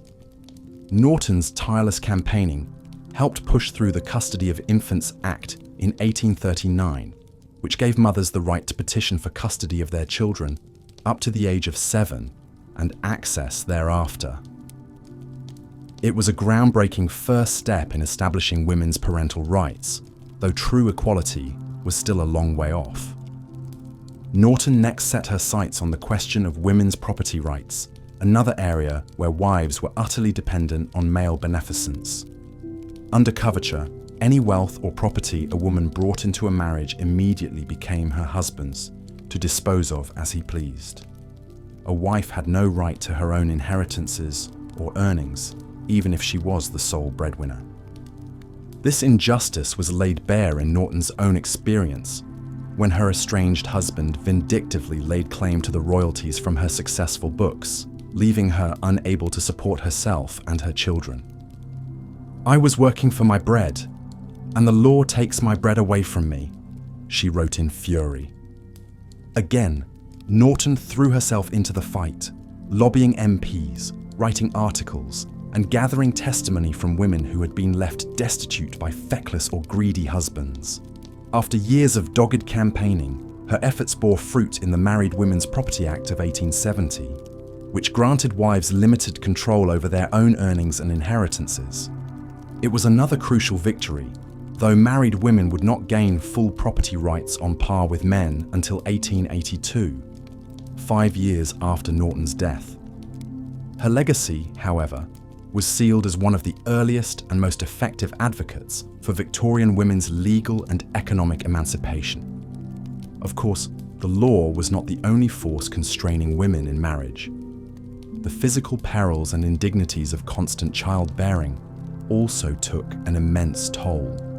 in an age without reliable contraception or medically sound birthing practices. The Victorian feminine ideal of the angel in the house, the devoted, submissive, ever-nurturing wife and mother, placed enormous pressure on women to bear as many children as possible, even at the cost of their health and autonomy. With little understanding of women's reproductive systems and scant regard for their comfort, doctors routinely discouraged any attempt to limit family size. As a result, most married women spent their prime years in a state of almost constant pregnancy, birth, and nursing, their bodies never fully their own. Well into the late 19th century, the average woman could expect to bear 6 or 7 live children over the course of her fertile years, not counting miscarriages and stillbirths. Wealthier women were somewhat shielded from the most punishing physical aspects of motherhood by the labors of wet nurses and nannies. But for the majority of women, the sheer bodily strain of perpetual pregnancy, birth and breastfeeding could be debilitating, even deadly. In an era before antibiotics, even routine birth carried a serious risk of life-threatening childbed fever, while complications like preeclampsia and obstructed labor could easily prove fatal without proper medical intervention. According to some estimates, maternal mortality ran as high as 15% in some crowded urban areas. Even for women who survived their pregnancies and births, the physical aftermath could be grim. Lacerations, infections, and the prolapsed organs associated with multiple vaginal deliveries were commonplace. So too was the pain of cracked nipples and mastitis from the relentless demands of nursing. For all the hallowed rhetoric venerating mothers, actual maternal care was often primitive and inadequate. Doctors, who were overwhelmingly male, tended to be dismissive of female complaints, chalking up everything from postpartum incontinence to crippling pelvic pain as the natural consequences of women's destiny. This casual disdain for women's suffering is epitomized by J. Marion Sims, the so-called father of modern gynecology, who performed gruesome experimental surgeries on enslaved African American women without anesthesia or their consent in the mid-19th century. Sims, who believed that black women had a higher pain tolerance that made them ideal surgical specimens, invented the modern speculum through his grim work. But he thought nothing of the agony he inflicted on his powerless subjects, many of whom endured up to 30 operations to satisfy his curiosity. For Victorian women of all classes and colours then, the female body was in many ways a battleground, where male authority and feminine submission played out in stark, often brutal ways. Whether through the onslaught of endless pregnancies or the cold indifference of male physicians, women were constantly reminded of their second-class physical status. Perhaps no woman embodied this tension between idealized motherhood and punishing female reality more than Queen Victoria herself. Though she would lend her name to the era, and in many ways defined its conservative feminine ideal, Victoria chafed at the loss of autonomy that came with the duties of wife and mother. Deeply in love with her husband, Prince Albert, Victoria nevertheless resented the way her treasured time with him was constantly interrupted by the demands of pregnancy and childbirth. Over the course of their 21-year marriage, she would bear 9 children, at one point spending over a decade continuously pregnant or nursing. In her diaries and letters, Victoria makes no secret of her distaste for the physical strain and indignities of childbearing. She describes her first pregnancy as a kind of living death, like a dog's existence, troubled with strange thoughts and desires, mewed up in a wretched cage. After a particularly grueling labour with her 8th child, during which doctors gave her chloroform against her wishes, the Queen raged in her diary, "What makes me most angry is that I am being forced to do this and that no one considers what it costs me to suffer so and be deprived of my husband's comfort." For Victoria, motherhood was a kind of paradox. She adored her children and felt a strong sense of maternal duty, but she also keenly felt the loss of self that came with the role. As a queen and a public figure, She was constantly on display, her pregnancies and postpartum periods fodder for gossip and scrutiny. After Albert's sudden death in 1861, Victoria fell into a deep depression that only compounded her ambivalence about motherhood. Overwhelmed by grief and the demands of ruling alone, she withdrew from her children, leaving them to the care of nannies and tutors for long stretches. Her relationship with her eldest son Bertie, who stood to inherit the throne, was especially fraught. Victoria alternately neglected and nitpicked the sensitive boy, frustrated that he could not live up to the impossible standard of his dead father. "You are not fit to succeed him," she cruelly told Bertie when he displeased her. In many ways, Victoria's struggles reflect the impossible bind of Victorian motherhood writ large. Women were expected to subsume their identities completely in their children, to find total fulfillment in the holy duties of nurturing and self-sacrifice. At the same time, they enjoyed little support or consideration for the very real physical and emotional costs of this all-consuming role. For working-class mothers who had no royal retinue to fall back on, this double burden was even more punishing. Many had no choice but to leave their infants with slapdash, baby farms, or older siblings while they laboured in factories and workshops, their meagre wages the only thing standing between their families and the poorhouse. These women faced the cruel irony of Victorian morality, which venerated the sanctity of motherhood while providing no social safety net for those who performed its most essential labour. Poor women who could not afford to stay home with their children were painted as neglectful and unnatural, even as their work outside the home was often the only thing keeping those children alive. For mothers who fell into sex work, the stigma and peril was even greater. Though prostitution was tacitly tolerated as a necessary evil to accommodate male desire, sex workers themselves were painted as irredeemable fallen women, their children presumed doomed to follow in their dissolute footsteps. In reality, of course, most Victorian prostitutes were driven into the trade by sheer economic desperation, not inborn depravity.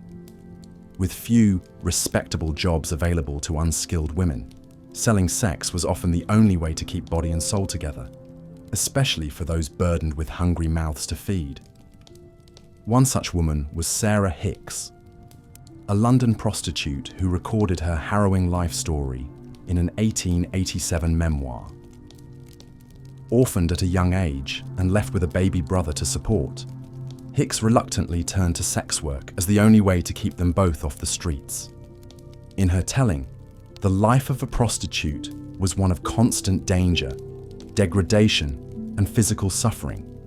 Venereal disease was rampant among sex workers, who had little access to reliable treatment or prevention.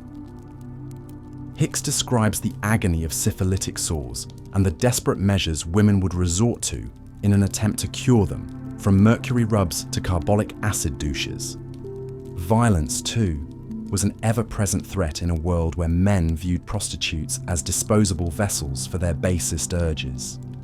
Hicks writes of being beaten, choked, and threatened with knives by rough clients, with no legal recourse or protection. "A harlot has no rights," she observes bitterly.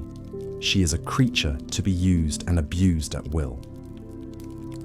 Perhaps most heartbreaking is Hicks' account of the toll her work took on her ability to mother her own child, born when she was just 17. Unable to afford childcare, she was forced to leave her infant son alone for long stretches while she worked the streets, his cries haunting her as she serviced men in filthy alleys and rented rooms. When her little boy fell ill with diphtheria, Hicks was unable to afford proper medical care or even take time off to nurse him. She describes her anguish at holding her wasted child as he gasped for breath, knowing that her only choice was to go back out and earn the money for his burial. "What kind of mother am I?" she weeps. Hicks's story is just one of. The grand homes and gardens of the Victorian upper class may stir images of opulent splendour, of elegant ladies swishing down marble staircases in voluminous gowns. But beneath the sumptuous fabrics and polished veneers, these women led far more constrained and uncomfortable lives than we might imagine from our modern vantage point. For starters, the layers upon layers of petticoats, crinolines, bustles, and corsets that made up a fashionable Victorian ladies' ensemble were a far cry from today's practical, washable garments. Corsets, in particular, were the defining undergarment of the era and the bane of many a Victorian woman's existence. Made of stiff fabric and boning from materials like steel or whalebone, corsets were designed to cinch a woman's waist into the smallest possible circumference while exaggerating her hips and bosom. The silhouette this created may have aligned with the hourglass ideal of feminine beauty at the time, but the garment itself was a bona fide torture device. Women were advised to start wearing corsets in childhood and to lace them tighter and tighter as they developed in order to mold their bodies into the desired shape. Tight lacing could compress the internal organs, constrict breathing, and even cause the ribs to deform. Fainting, shortness of breath, and digestive problems were common complaints. Some doctors even warned that excessive pressure on the abdomen could cause the uterus to literally fall out of the body, a condition known as prolapse. Despite these dire health consequences, going without a corset was simply unthinkable for respectable Victorian ladies. A tightly cinched waist was considered the foundation of beauty, grace, and womanly virtue. Atop her corset, a Victorian woman would don a daunting array of underpinnings, including a chemise, drawers, and layer upon layer of starched petticoats to achieve the fashionable bell shape of her skirt. Over that would go an elaborate gown with puffed sleeves, flounces, ruching, and all manner of fussy embellishments. The skirts were so voluminous that women often had to turn sideways to pass through doorways, and they lived in fear that a sudden gust of wind might blow their skirts up and cause an embarrassing episode. Just imagine trying to sit down, climb stairs, or relieve yourself while wearing such a cumbersome get-up. Venturing outdoors presented a whole new set of sartorial challenges for Victorian ladies. A shawl alone was not sufficient outerwear. No, to go out and about, a woman needed gloves, a hat, a bonnet, and a mantle or cape. God forbid any part of her skin besides her face be exposed to the eyes of strangers. A Victorian lady's complexion was meant to be as pale and delicate as porcelain. Tanned skin was associated with the coarse and unsheltered life of the working class. Women went to great lengths to avoid the sun, and would even ingest chalk or vinegar to achieve an ivory pallor. Some skin-whitening cosmetics of the era contained nightshade, mercury, and lead, toxic substances that could cause paralysis, organ failure, and death. The pursuit of so-called beauty could take an ugly toll, and perhaps no one exemplified the perils of Victorian beauty standards more poignantly than Empress Elizabeth of Austria. Renowned as the loveliest woman in Europe, she was idolized far and wide for her porcelain complexion, impossibly small waist, an abundance of chestnut hair that supposedly reached her feet. But behind this exalted facade was an increasingly unhappy woman who was buckling under the pressure of her own beauty myth. Elizabeth, fondly known as 𝐶𝐶, was born into Bavarian nobility in 1837 and enchanted the young Austrian Emperor Franz Joseph when she was just 15. After a whirlwind courtship, the two married when 𝐶𝐶 was only 16 years old, too young and naive to anticipate the glaring spotlight that would now be trained on her every move as empress. Naturally slender and famed for the length and thickness of her hair, she began a tortuous cycle of crash diets and extreme beauty routines to maintain this celebrated image as she aged and after multiple pregnancies. 𝐶𝐶 would spend hours every day having her ankle-length hair painstakingly dressed and braided by her team of stylists. When she traveled, she brought her own extra-long copper bathtub and would have her hair washed with a cocktail of cognac and egg yolks to make it shine. She stuck to a starvation diet, subsisting on little more than broth, meat juice, and the occasional glass of milk. She was also an obsessive exerciser, taking up fencing and leading her ladies-in-waiting on punishing hikes and hours-long horseback rides. All of these relentless beauty regimens began to take a physical and mental toll on 𝐶𝐶. Her 16-inch corseted waist was so tiny that she frequently fainted from inability to draw a deep breath. She grew increasingly anxious and depressed, and would go to great lengths to avoid being seen in public, even missing important state occasions. She took to wearing leather masks during the day to guard her complexion, and would only allow herself to be painted and photographed from her good side. In a cruel twist of fate, 𝐶𝐶's famous beauty would become her downfall. In 1898, the reclusive empress traveled to Geneva under an assumed name to avoid recognition. But an Italian anarchist who had been studying photographs of European royalty spotted her on the promenade and stabbed her with a sharpened nail file, piercing her heart. Unaware the seemingly minor injury was so grave, 𝐶𝐶 boarded a steamship where she soon lost consciousness and died a short while later. It was a tragic end for a woman who was admired for her physical perfection, but who suffered immensely under the weight of her own flawless image.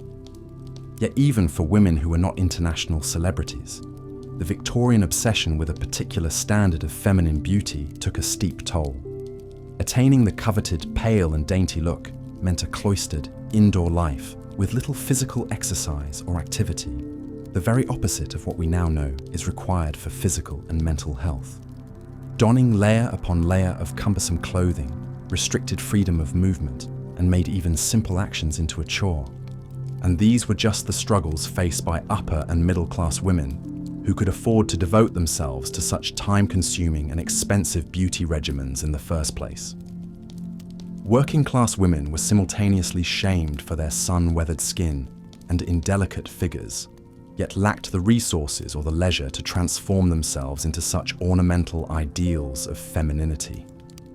Just as Victorian society was deeply stratified by class, so too was the pursuit of beauty largely dictated by a woman's economic status.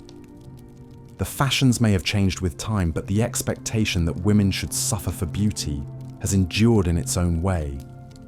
How many of us have tottered in too high heels, squeezed into Spanx, or endured the sting of hot wax in service of some cultural ideal of feminine allure? Yet when we look back on the excruciating pains Victorian women went through to align with the beauty mores of their time, we can appreciate how far we've come, even as the fight continues for more inclusive and compassionate definitions of womanhood. The gruesome realities of female health in the Victorian era may have you feeling grateful for modern medicine.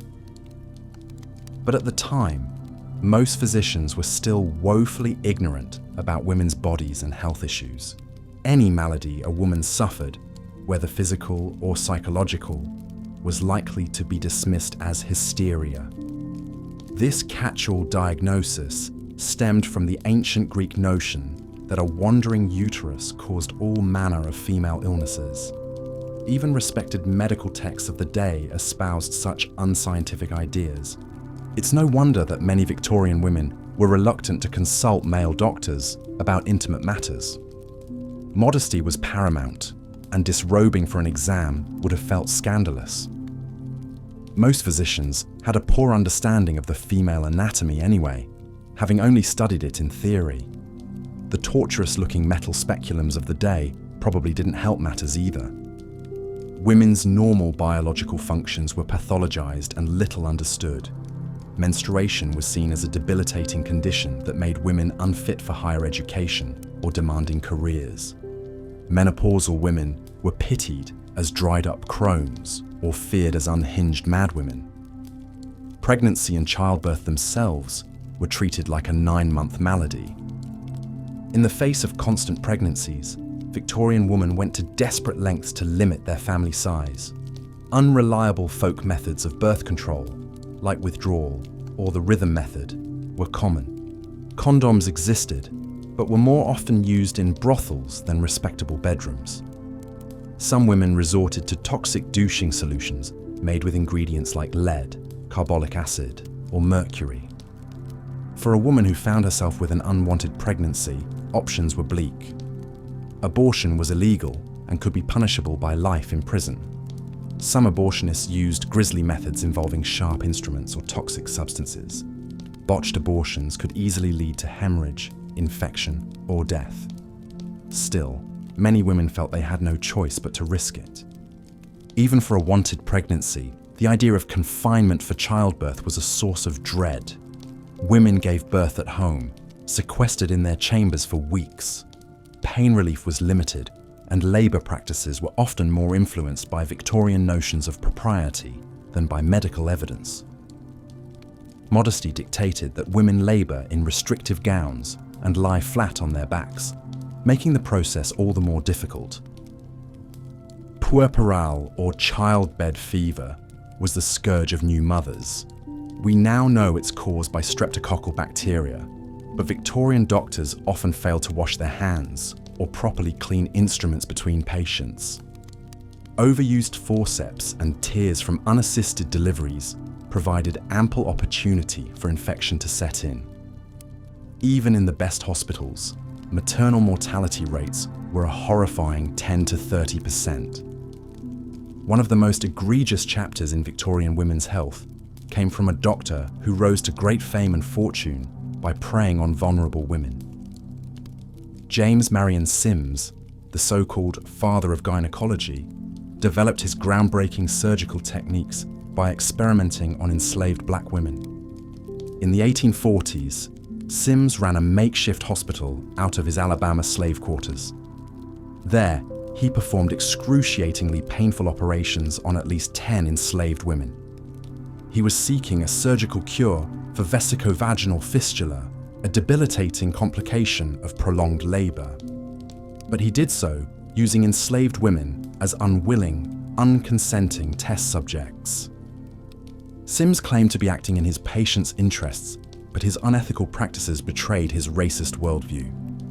He operated without anesthesia, justified by the fallacy that black people did not feel pain. He also blatantly took advantage of the powerlessness of enslaved women. Even if they wanted to, they had no right to refuse his demands. Consent is not possible when someone is considered property. After years of barbaric trial and error, Sims did eventually pioneer a successful fistula repair. But it came at an awful human cost paid by the enslaved women he experimented on. Despite serious ethical questions, Sims returned to New York and built a flourishing women's hospital and medical practice.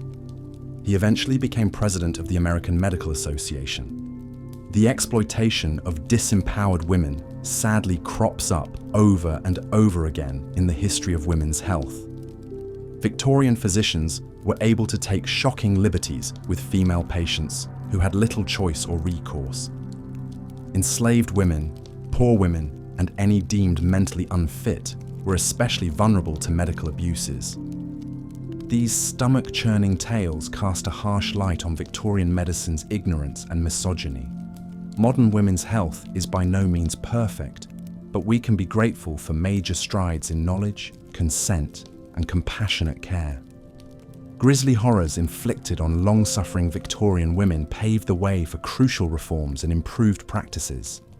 Even as medical science and society progressed, an undercurrent of exploitation still pervaded. From unwanted sexual advances disguised as pelvic massage treatments to coerced sterilizations of marginalized women, echoes of Victorian medical misogyny persisted. Horrifying abuses like Sims' experiments occurred well into the 20th century too, with impoverished Black and Latina women as prime targets. We can't be complacent about how vulnerable women have been violated in the name of scientific progress.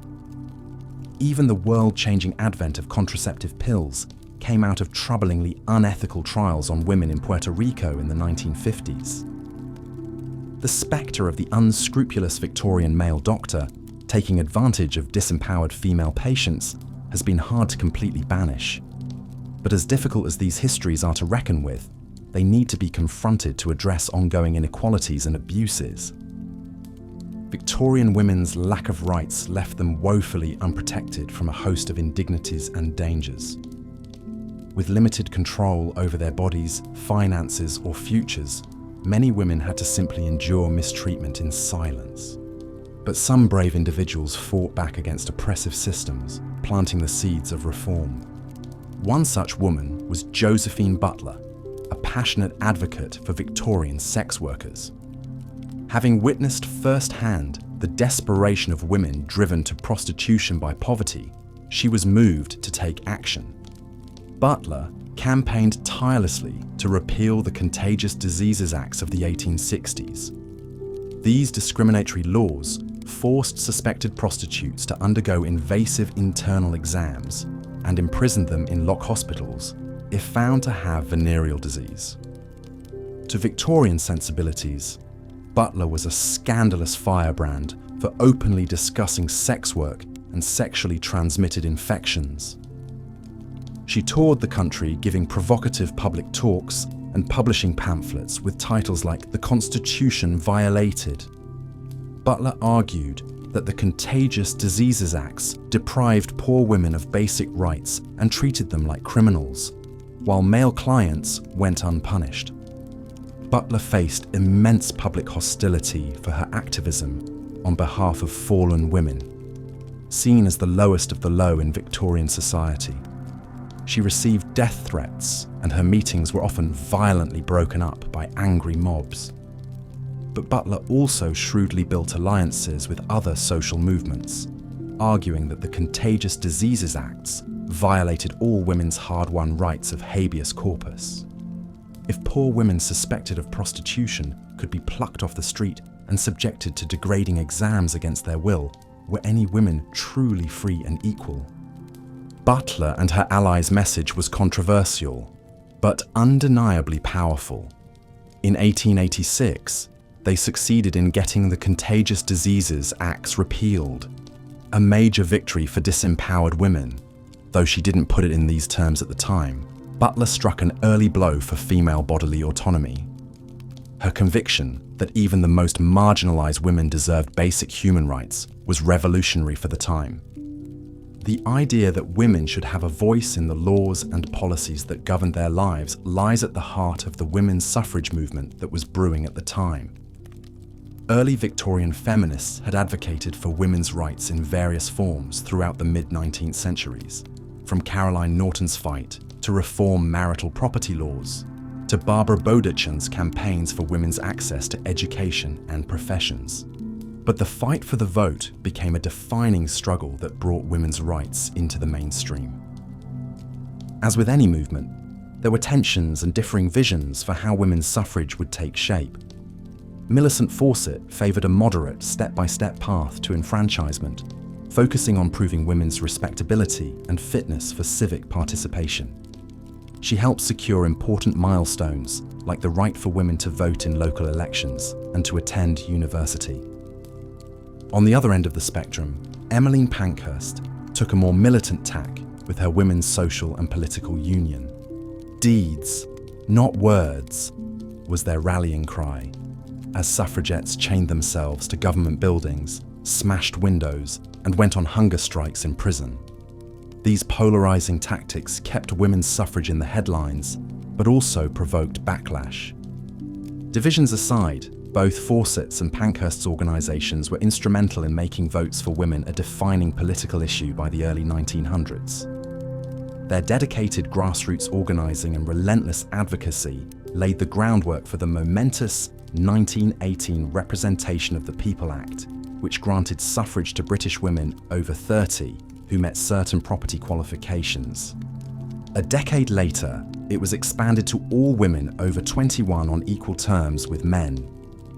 Securing the vote was the crowning achievement of the Victorian women's rights movement, even if it came after Queen Victoria's reign ended. It represented the culmination of a century of tireless activism by women who dreamed of a world of greater freedom and equality. From the first rumblings of organized feminism at the Seneca Falls Convention in 1848 to the endgame of suffrage, these bold Victorians helped women make incredible strides within a single long lifetime. Their legacy paved the way for waves of feminist movements to follow. Of course, the struggle for women's full equality was far from over. But the sheer grit, resilience, and righteous determination of Victorian women's rights crusaders was nothing short of awe-inspiring. Against immense structural odds and social resistance, they doggedly chipped away at the confines on women's lives. Looking back from our vantage point today, it's mind-boggling to fathom just how many fundamental rights Victorian women lacked. Rights we often take for granted. From a 21st century perspective, the limited sphere Victorian women were forced to inhabit is almost claustrophobic. Unable to pursue an education, own property, have custody of their children, or even walk down the street without a chaperone, women were forever kept in a state of dependence. Social expectations and ideals of femininity also placed women in a kind of psychological prison. The pressure to live up to unrealistic standards of purity, submissiveness, selflessness, and domestic perfection was immense. Having interests or ambitions outside the home was harshly discouraged. Even just feeling sexual desire or discontent with one's lot was stigmatized as unladylike and unwomanly. Is it any wonder some women felt stifled to the point of madness? Of course, life for Victorian men wasn't a walk in the park either. Rigid norms of masculinity hemmed them into narrow roles too. The weight of being the protector and provider came with its own pressures and left little room for vulnerability. And men of limited means and from oppressed groups faced many barriers to fulfillment and self-determination. But it's fair to say that overall, Victorian men had an upper hand that Victorian women did not. Men had full legal personhood, access to almost all domains of public life, control of the family finances, and a far wider range of socially acceptable paths open to them. An unmarried man might be pitied, but a never-wed woman was the subject of vicious scorn and ridicule. Men's vices were winked at, while women paid dearly for moral trespasses. Victorians justified this yawning gender inequality by claiming it was simply nature's way. Women, they argued, were biologically destined to be self-sacrificing angels of the house, not strong-willed public figures. How convenient that this ideology propped up a system in which men held all the cards. The fact that women had to fight so hard for basic rights gives the lie to the notion that their subjugation was inevitable. For some free-thinking Victorian women, this stifling world sparked them to rebel and dream of something different. They looked around at their society's constraints and said, no more. With the odds stacked against them, they took huge risks to resist convention and carve out uncharted paths. Their efforts, though often thwarted in their own time, bore fruit further down the line. They inched the needle toward a world with more room for women to realize their full potential. We can draw strength from the example of these pioneering Victorian women who had the courage to agitate for change before it was cool. When they experienced injustice, they didn't just accept it as their lot. They spoke out, got organized, and tirelessly worked to transform society. Their collective action paved the way for later feminist movements to build on. It puts things in perspective to realize just how much has changed in a relatively short span of time, historically speaking. Victorian patriarchy can feel almost cartoonishly overbearing to us now. But the fact that the whole edifice eventually crumbled is pretty incredible. It's a reminder that the status quo is not inevitable and that we shouldn't take our current freedoms for granted.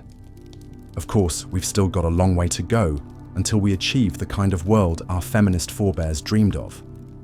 The Victorian notion that women's primary role is in the domestic sphere still has a stubborn hold in many circles. Working mothers face the same impossible expectations of being impeccable homemakers and professionals. Women who deviate from feminine norms still face backlash and policing of their life choices. Misogyny has evolved new ways to undermine women's full dignity and autonomy. These days, it may take the form of online abuse, reproductive rights rollbacks, and subtler forms of discrimination. The spirit of Victorian paternalism proves hard to fully exorcise. So the struggle for women's liberation continues, even if the battleground looks different these days. We've come a long way from the suffocating world Victorian women inhabited, but we can't get complacent. Like those steadfast suffragettes, we've got to keep our eyes on the prize and tackle the battles of our time. Change is possible, and we owe it to ourselves and future generations to keep reaching for that freer, more equal world. As we come to the end of our immersive tour through the lives of Victorian women, I hope you're drifting off to sleep with a renewed sense of gratitude and perspective. The constraints Victorian women faced can seem almost incomprehensible to us now. The fact that so many women endured such restricted realities is a testament to their resilience. At the same time, knowing that some bold women refused to simply accept their lot and agitated for change is pretty inspiring. They faced so much opposition, and yet they kept on pushing for a better world. Step by hard-won step, they helped transform society and unlock opportunities for the women who came after them. So as you settle deeper into drowsiness, take a moment to salute those unsung heroines of first-wave feminism.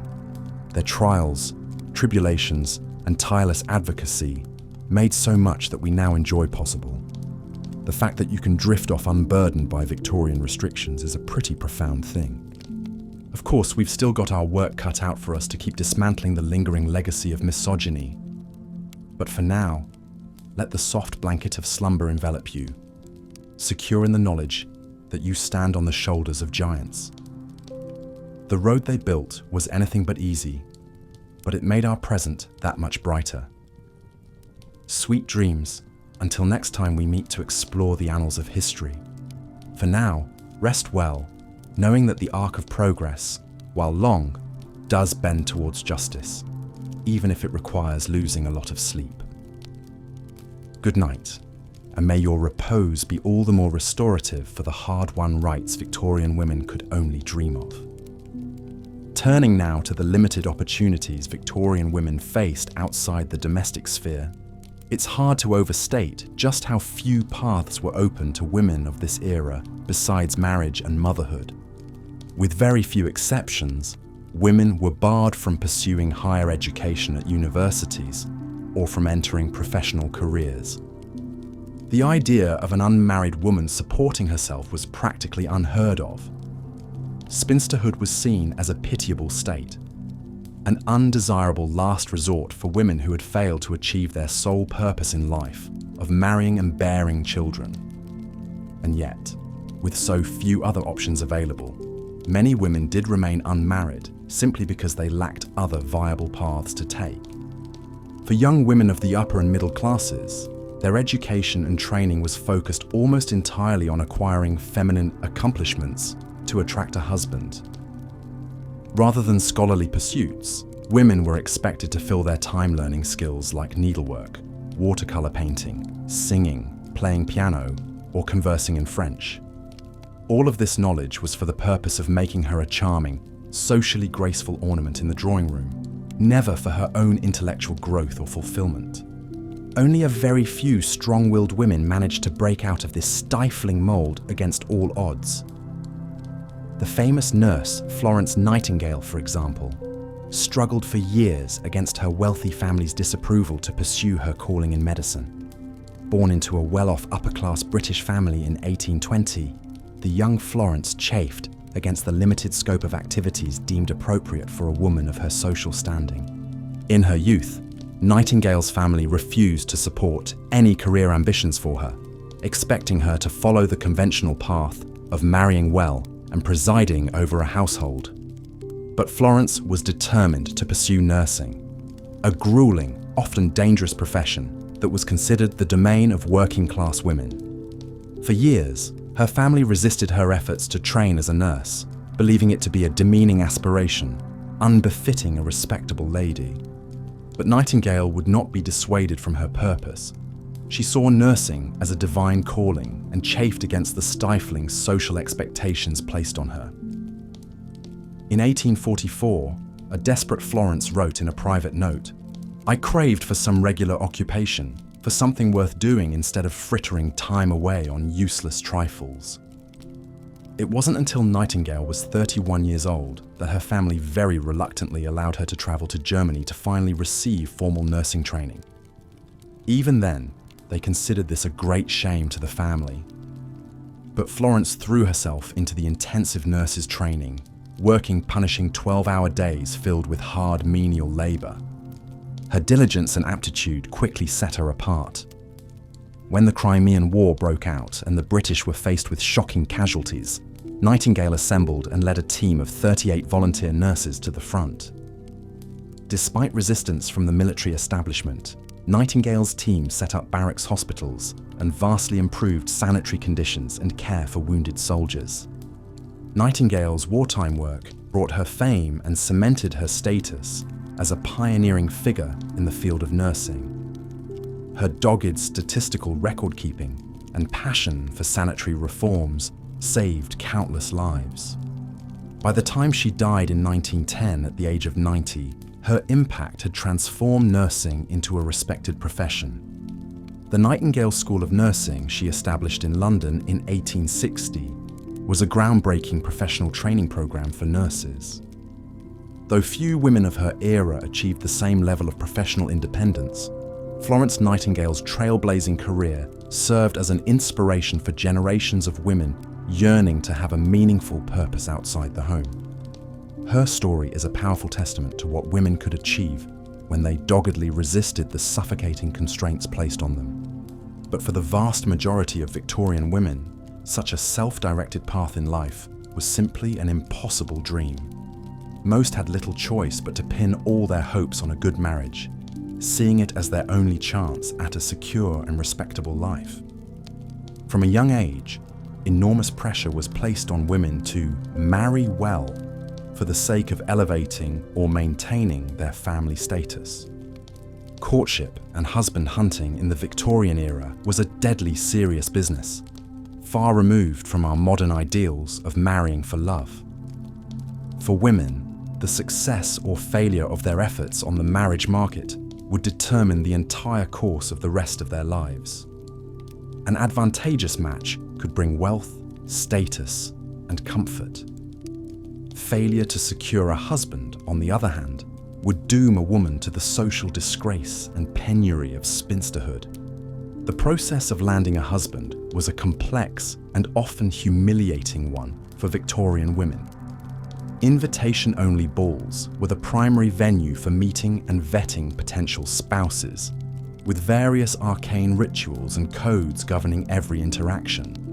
An interested suitor had to call upon the lady he was pursuing during designated visiting hours, making tedious chit-chat in the parlor under the watchful eyes of a chaperone. Only after this awkward courtship ritual progressed to a certain point could a couple consider themselves engaged to be engaged. Even then, broken engagements were considered highly scandalous and could stain a woman's reputation for the rest of her life. In all of these carefully choreographed proceedings, sincere affection was rarely a top consideration. A man's wealth, social standing, and earning potential were the primary criteria on which women had to assess a potential spouse. The pressures and pitfalls of this cold, calculating marriage market culture were bitingly captured by female writers of the era. Anne Thackeray Ritchie, the daughter of famed Victorian novelist William Makepeace Thackeray, catalogued her disgust with the marriage market in an 1870s magazine essay called Toilers and Spinsters. An ugly duckling herself, the plain-looking Anne never married and was often rudely pitied as a spinster. She channeled her frustrations into defending spinsterhood as a valid path and decrying the way women were auctioned off to the highest bidder. Poor little brides, she wrote cynically of the young women around her. They look forward and are not afraid. It is the old story of the flies and the honey pot. Celebrated Victorian novelist Mary Ann Evans published under the male pen name George Eliot to avoid being pigeonholed as a frivolous lady writer.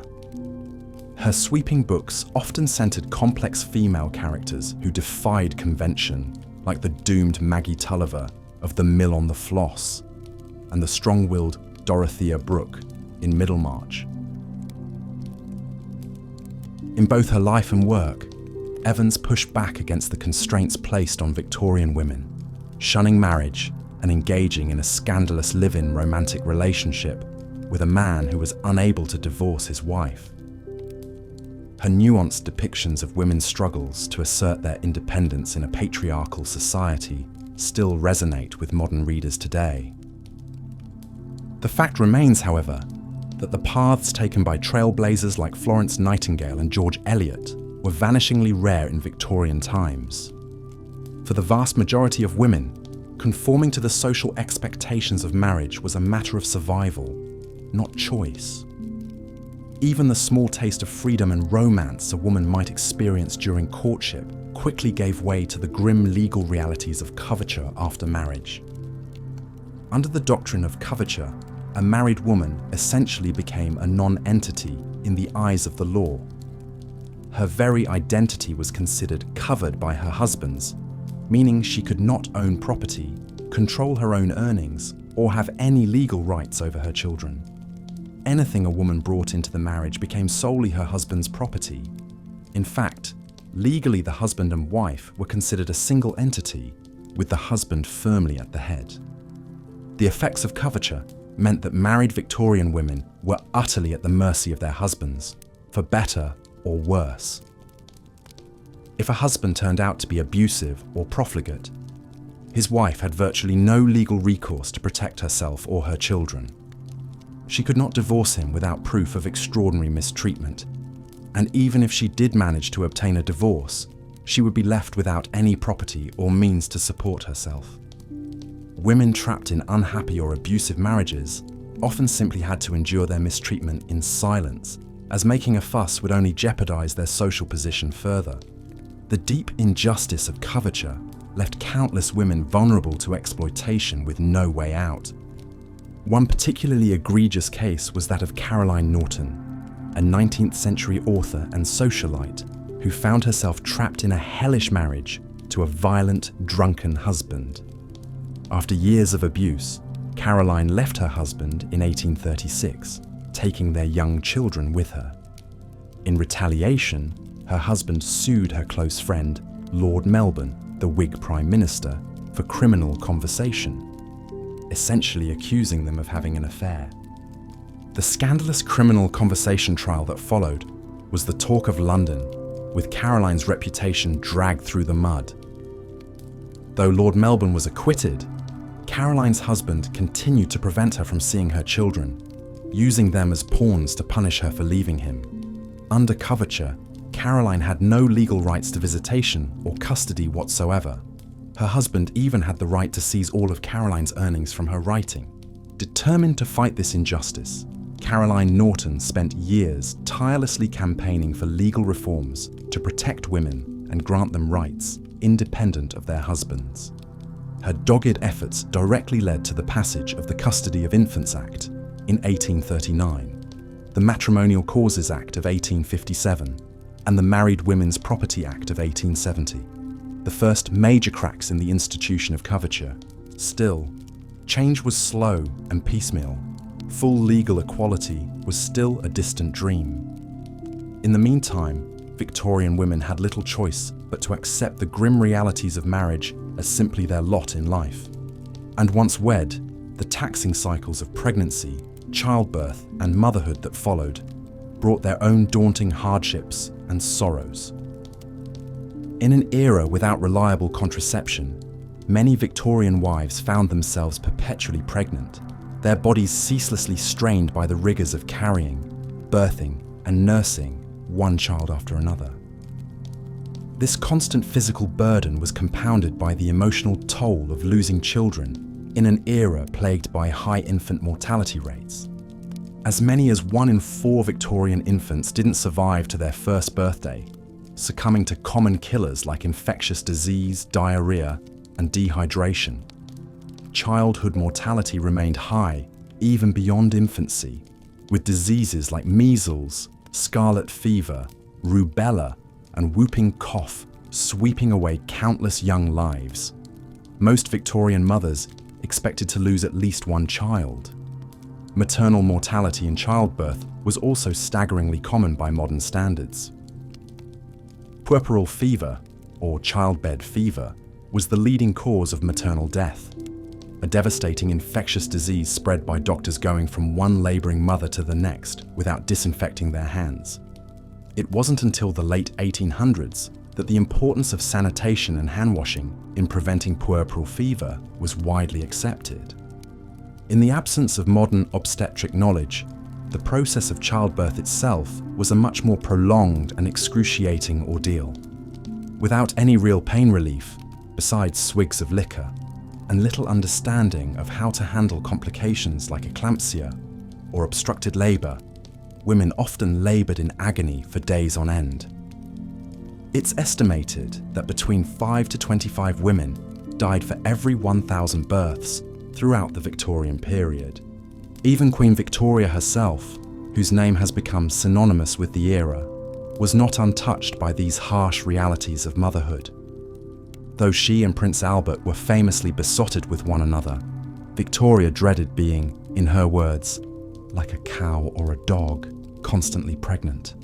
Over the course of 17 years, Victoria gave birth to 9 children.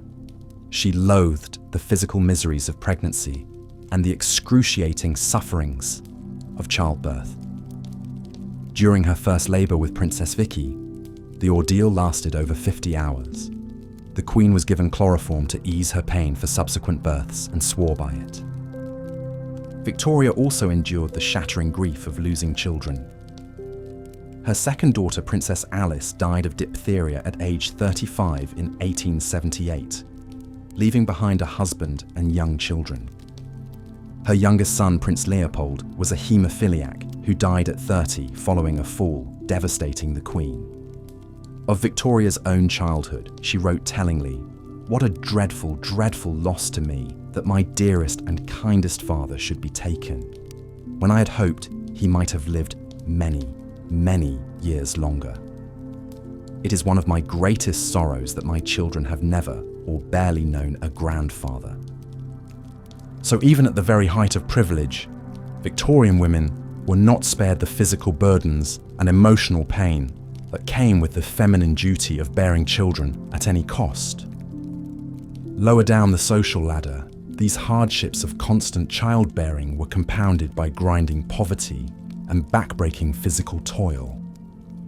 Working-class women, of course, did not have the luxury of being sheltered in the domestic sphere, but were required to be wage earners, as well as wives and mothers.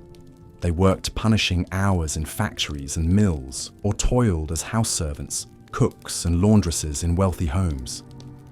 For working-class wives, the double shift of hired labour during the day and domestic labour at night was grueling.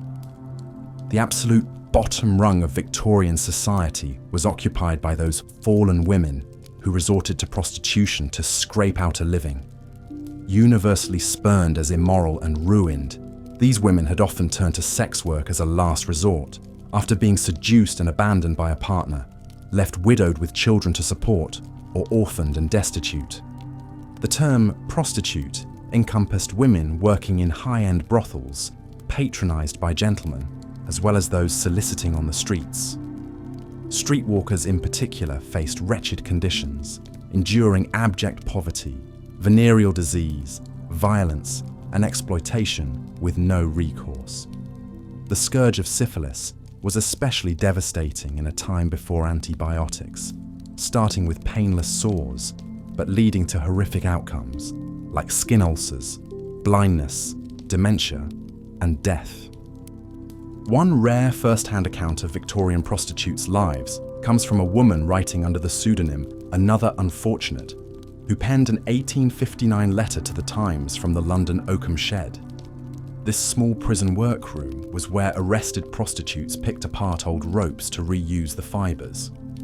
Another Unfortunate wrote of the miseries of a prostitute's life, plagued by disease, alcoholism, and the abuse of cruel clients. She describes the women jailed with her as poor, degraded dolls of the vilest and most depraved appetites, trying to drown their misery and shame in drink. But even these so-called vicious, depraved wretches, she argues, are worthy of compassion and help to escape their suffering. Such impassioned defenses of fallen women were highly scandalous for the time, as prostitution was seen as a moral scourge enabling male vice. There was little mainstream sympathy for the desperate circumstances that drove women into sex work in the first place. But a few intrepid Victorian women made it their mission to offer help and hope to their unfortunate sisters, rather than condemnation. Foremost among them was the formidable Josephine Butler, a tireless campaigner for women's rights and dignity. Born into a wealthy family of social reformers and activists, Josephine was radicalized in her mission by a chance encounter with a destitute woman one night in 1860. She stopped to speak to the unhappy drunkard and was moved to tears by the woman's tale of being driven into prostitution by poverty and mistreatment. This experience lit a fire in Josephine to devote her life to helping such shunned and exploited women. She worked to open shelters and hostels to give vulnerable women a safe haven, and became a vocal advocate for their humane treatment. Josephine is best remembered for her unrelenting 16-year campaign to repeal the Contagious Diseases Acts of the 1860s. These cruel laws permitted and encouraged police to invasively inspect prostitutes for venereal disease. Women found to be infected could be forcibly treated in lock hospitals. Josephine saw the CD Acts as unjustly criminalizing women while sanctioning male licentiousness. Her crusade united Victorian feminists, putting women's bodily autonomy and sexual double standards at the center of the battle for gender equality. Josephine's hard-won victory in overturning the CD Acts in 1886 was a landmark moment for the growing women's rights movement. The late Victorian era saw the rise of many such trailblazing women who fought to expand the rights and opportunities available to their sisters. Another of the most prominent was Millicent Fawcett, who led Britain's largest women's suffrage organisation for over 20 years. Millicent firmly believed in achieving women's right to vote through constitutional, lawful means. Her moderate suffragist approach was focused on collecting signatures, lobbying politicians, and reasoned debate. She distanced her movement from the more militant suffragette actions of Emmeline Pankhurst and her daughters. Emmeline Pankhurst, in contrast, believed that the only way to achieve votes for women was by any means necessary, including dramatic civil disobedience, window smashing, and hunger strikes. She and her Women's Social and Political Union became increasingly combative and radical in their tactics. While Millicent achieved a landmark victory with the passage of the Representation of the People Act in 1918, granting some women over 30 the vote, it wasn't until Emmeline's death in 1928 that all British women over 21. As the Victorian era progressed, some bold women began to openly challenge the status quo and demand change. They recognized the many injustices and challenges faced by women in this time and resolved to do something about it, even in the face of fierce opposition and resistance from a deeply patriarchal society. One such pioneering activist was Josephine Butler. Born into a progressive family in 1828, Butler had an early awareness of social issues and a passion for reform. She was particularly concerned about the plight of prostitutes and sexually exploited women. In Victorian England, rather than address the root causes that drove many unfortunate women to prostitution in the first place, society viewed these fallen women with contempt and blame. Butler was appalled by a series of laws passed in the 1860s, known as the Contagious Diseases Acts. These laws were ostensibly aimed at controlling the spread of venereal diseases, especially in port and garrison towns where prostitution was rampant. However, the laws took an outrageously discriminatory and punitive approach. They allowed police to arrest any woman they merely suspected of being a prostitute and force her to submit to an invasive and humiliating medical examination. If she was found to have a venereal disease, she could be essentially imprisoned in a lock hospital until cured. Men, on the other hand, were not targeted at all by these laws, even though they were just as likely to contract and spread sexual diseases as their female partners. The Contagious Diseases Acts made it glaringly obvious that Victorian society placed the burden of sexual purity and punishment squarely on women's shoulders. Josephine Butler found these laws abhorrent and made it her life's mission to have them repealed. She traveled the country, giving powerful speeches and gathering signatures for petitions against the acts. In one formidable feat of endurance, she collected 2,000 signatures in just 10 days. Butler also publicly named and shamed the male members of Parliament, who privately used the services of prostitutes while self-righteously upholding these unjust laws. She published harrowing first-hand accounts from women who had endured the degradation and trauma of these invasive exams. Ultimately, after years of tireless campaigning by Butler and her supporters, Parliament bowed to pressure and the Contagious Diseases Acts were repealed in 1886. While this was an important victory, Josephine Butler knew there was still so much work to be done to improve the lives of all women. She became a strong advocate for women's suffrage, arguing that women needed the power of the vote to protect their interests and influence the laws that govern their lives. Indeed, the fight for women's right to vote was picking up steam by the end of the Victorian era. Two other prominent reformers, Millicent Fawcett and Emmeline Pankhurst, were leading the charge, although they favoured different tactics. Millicent Fawcett believed in peaceful, law-abiding protests to slowly persuade politicians and society that women deserved the vote. Her organisation, the National Union of Women's Suffrage Societies, focused on lobbying Parliament and changing minds through reason and discussion. Emmeline Pankhurst, on the other hand, took a more militant approach with her group, the Women's Social and Political Union. Pankhurst and her followers believed that women had been patient and polite long enough. They were willing to resort to more controversial and confrontational tactics to make themselves heard, like chaining themselves to railings, smashing windows, and going on hunger strikes when they were arrested.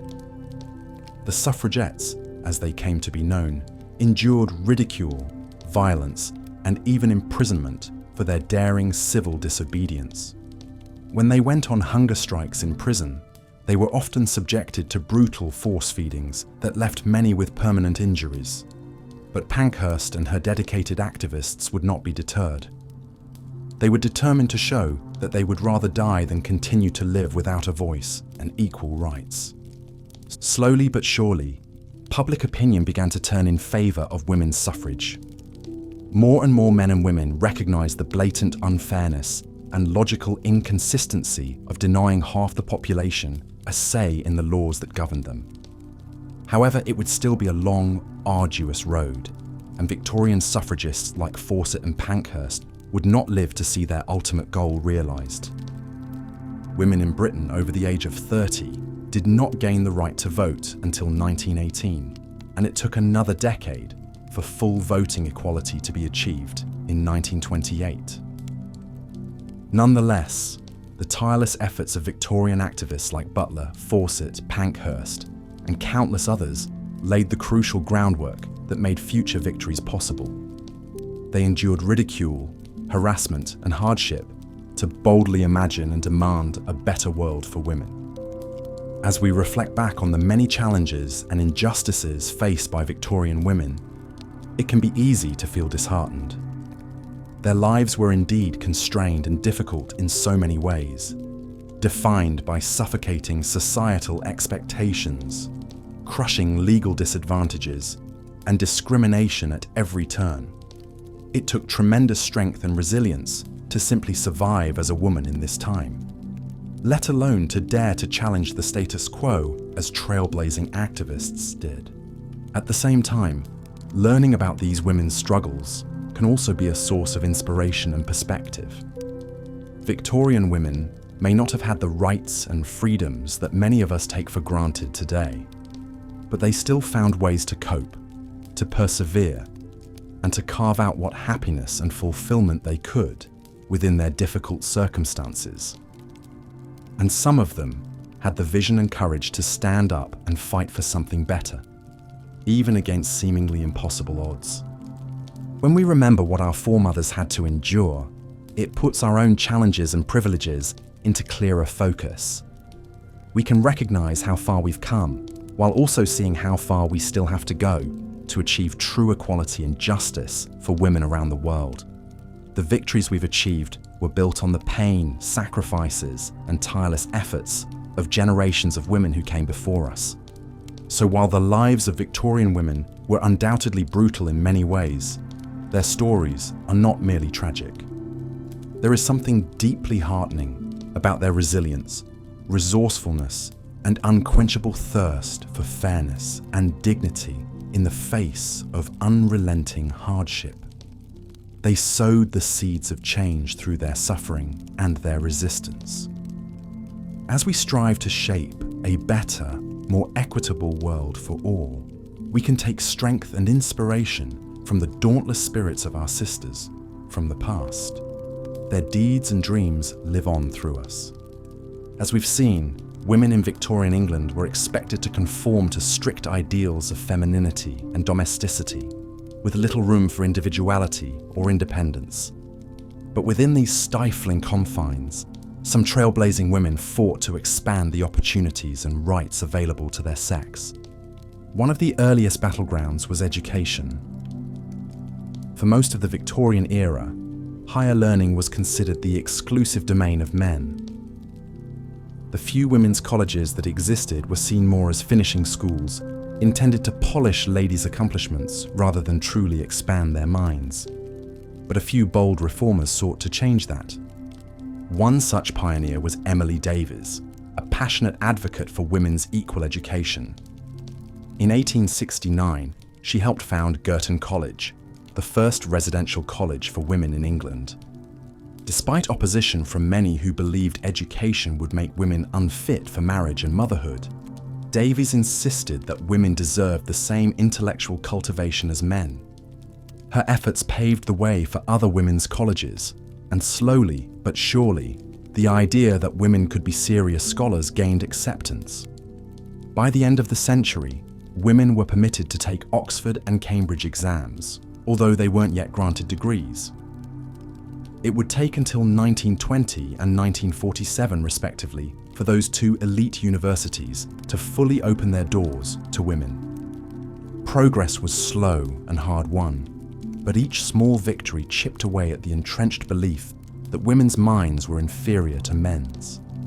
Pioneers like Emily Davies endured ridicule and resistance to blaze a trail for the generations of female students and scholars that would follow. Another woman who made groundbreaking strides for Victorian women was Barbara Bodichon. Born into a wealthy and liberal-minded family, Bodichon used her privilege to advocate tirelessly for women's rights. One of her earliest causes was the reform of England's convoluted and discriminatory marriage laws. Under the doctrine of coverture, a woman's legal identity was subsumed into her husband's upon marriage. She had no right to own property, enter into contracts, or even retain custody of her own children. If a marriage turned abusive, women had little recourse. Incensed by these injustices, Bodichon published an influential pamphlet called A Brief Summary of the Laws of England Concerning Women.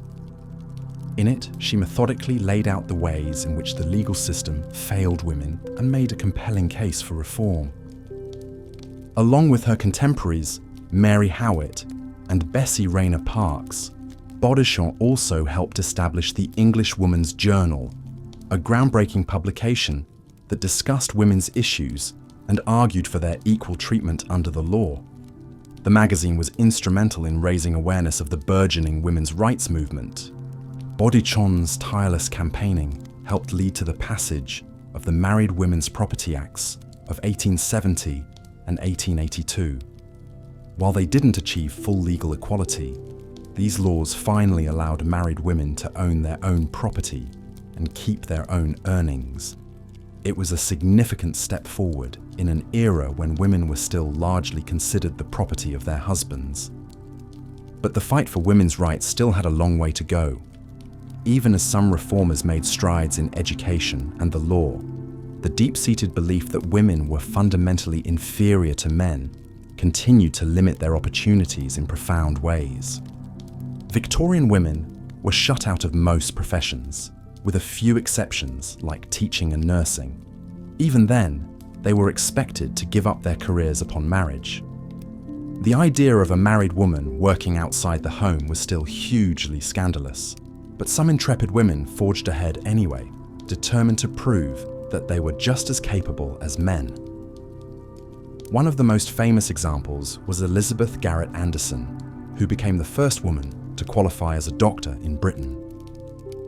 Born in 1836, Anderson was inspired to pursue medicine after meeting Elizabeth Blackwell, the first woman to earn a medical degree in America. But when Anderson tried to enroll in medical school herself, she found that no universities were willing to admit a woman. Undeterred, Anderson studied privately with physicians and snuck into medical lectures intended only for men. She faced enormous resistance and ridicule from the male medical establishment, but eventually she was able to earn her license through a loophole with the Society of Apothecaries. Anderson went on to have a long and trailblazing career, opening her own practice and later a hospital for women staffed entirely by female physicians.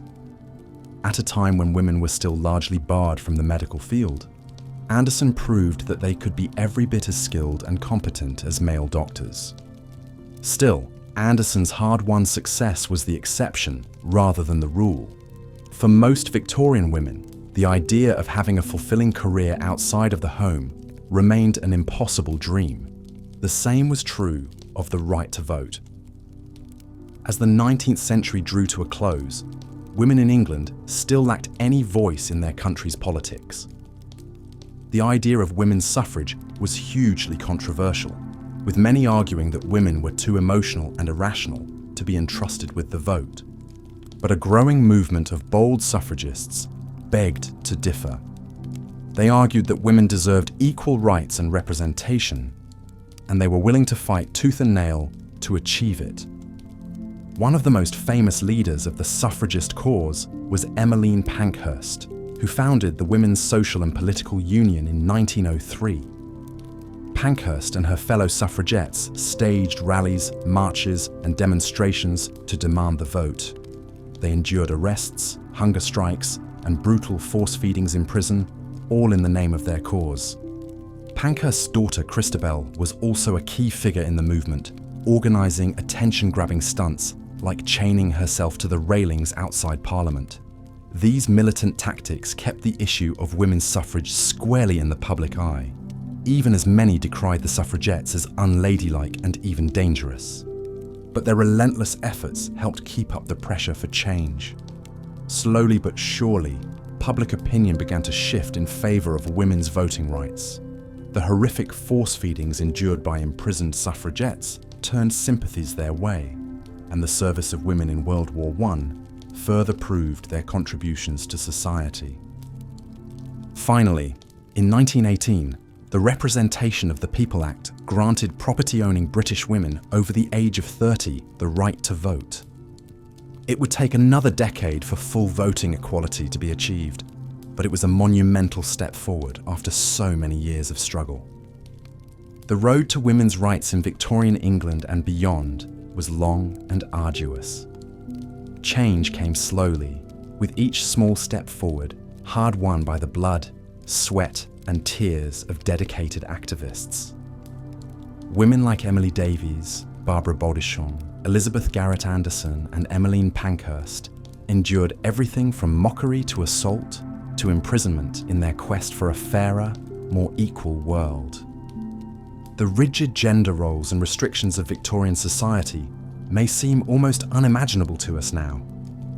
The idea that women were unfit for education, careers, or basic legal rights is absurd to most modern minds. But it's thanks to the tireless work of the pioneering women we've discussed, that those notions ultimately crumbled away.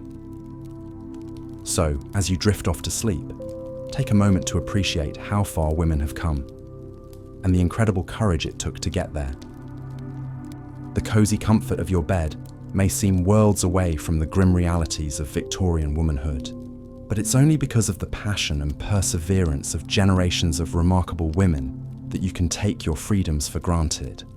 These women's stories may make for soporific listening now, but in their day, they were nothing short of revolutionary.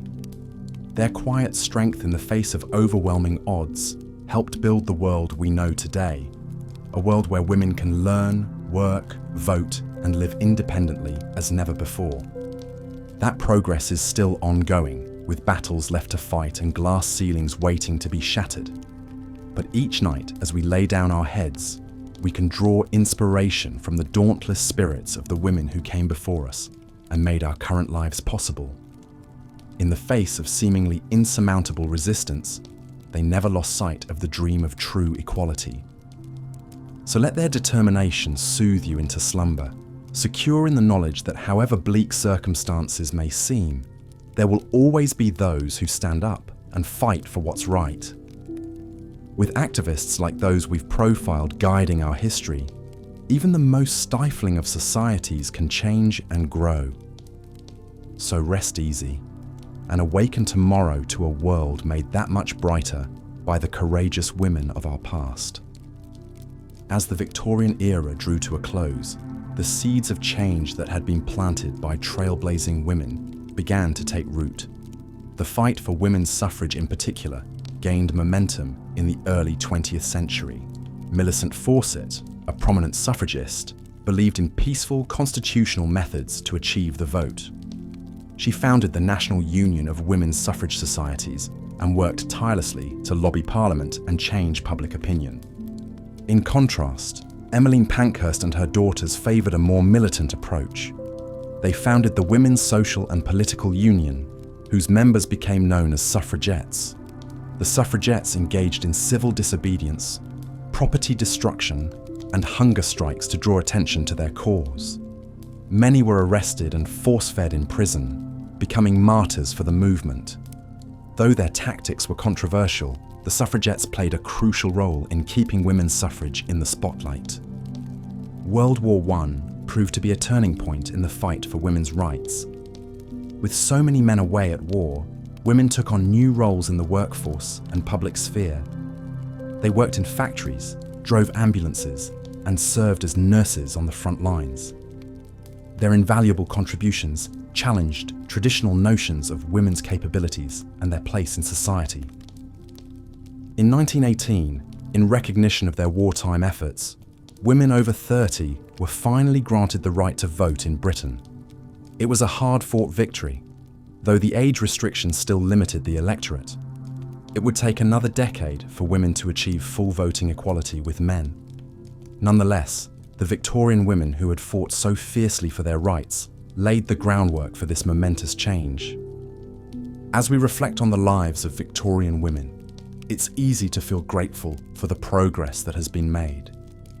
We now live in a world where women have the right to vote, to own property, to pursue education and careers. The rigid gender roles and oppressive expectations of the Victorian era have largely faded away. Yet, it's important to remember that the fight for true gender equality is far from over. Even today, women continue to face discrimination, harassment, and violence simply because of their gender.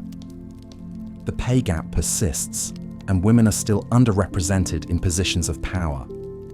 In many parts of the world, girls are denied access to education and subjected to horrific practices like child marriage and female genital mutilation. The Victorian women we've encountered in this series, the activists, the writers, the pioneers, remind us that change is possible, but it requires courage, persistence, and solidarity. They fought against incredible odds to chip away at the patriarchal structures that confine them. Their stories are a testament to the resilience and strength of women throughout history. As we come to the end of our journey through the Victorian era,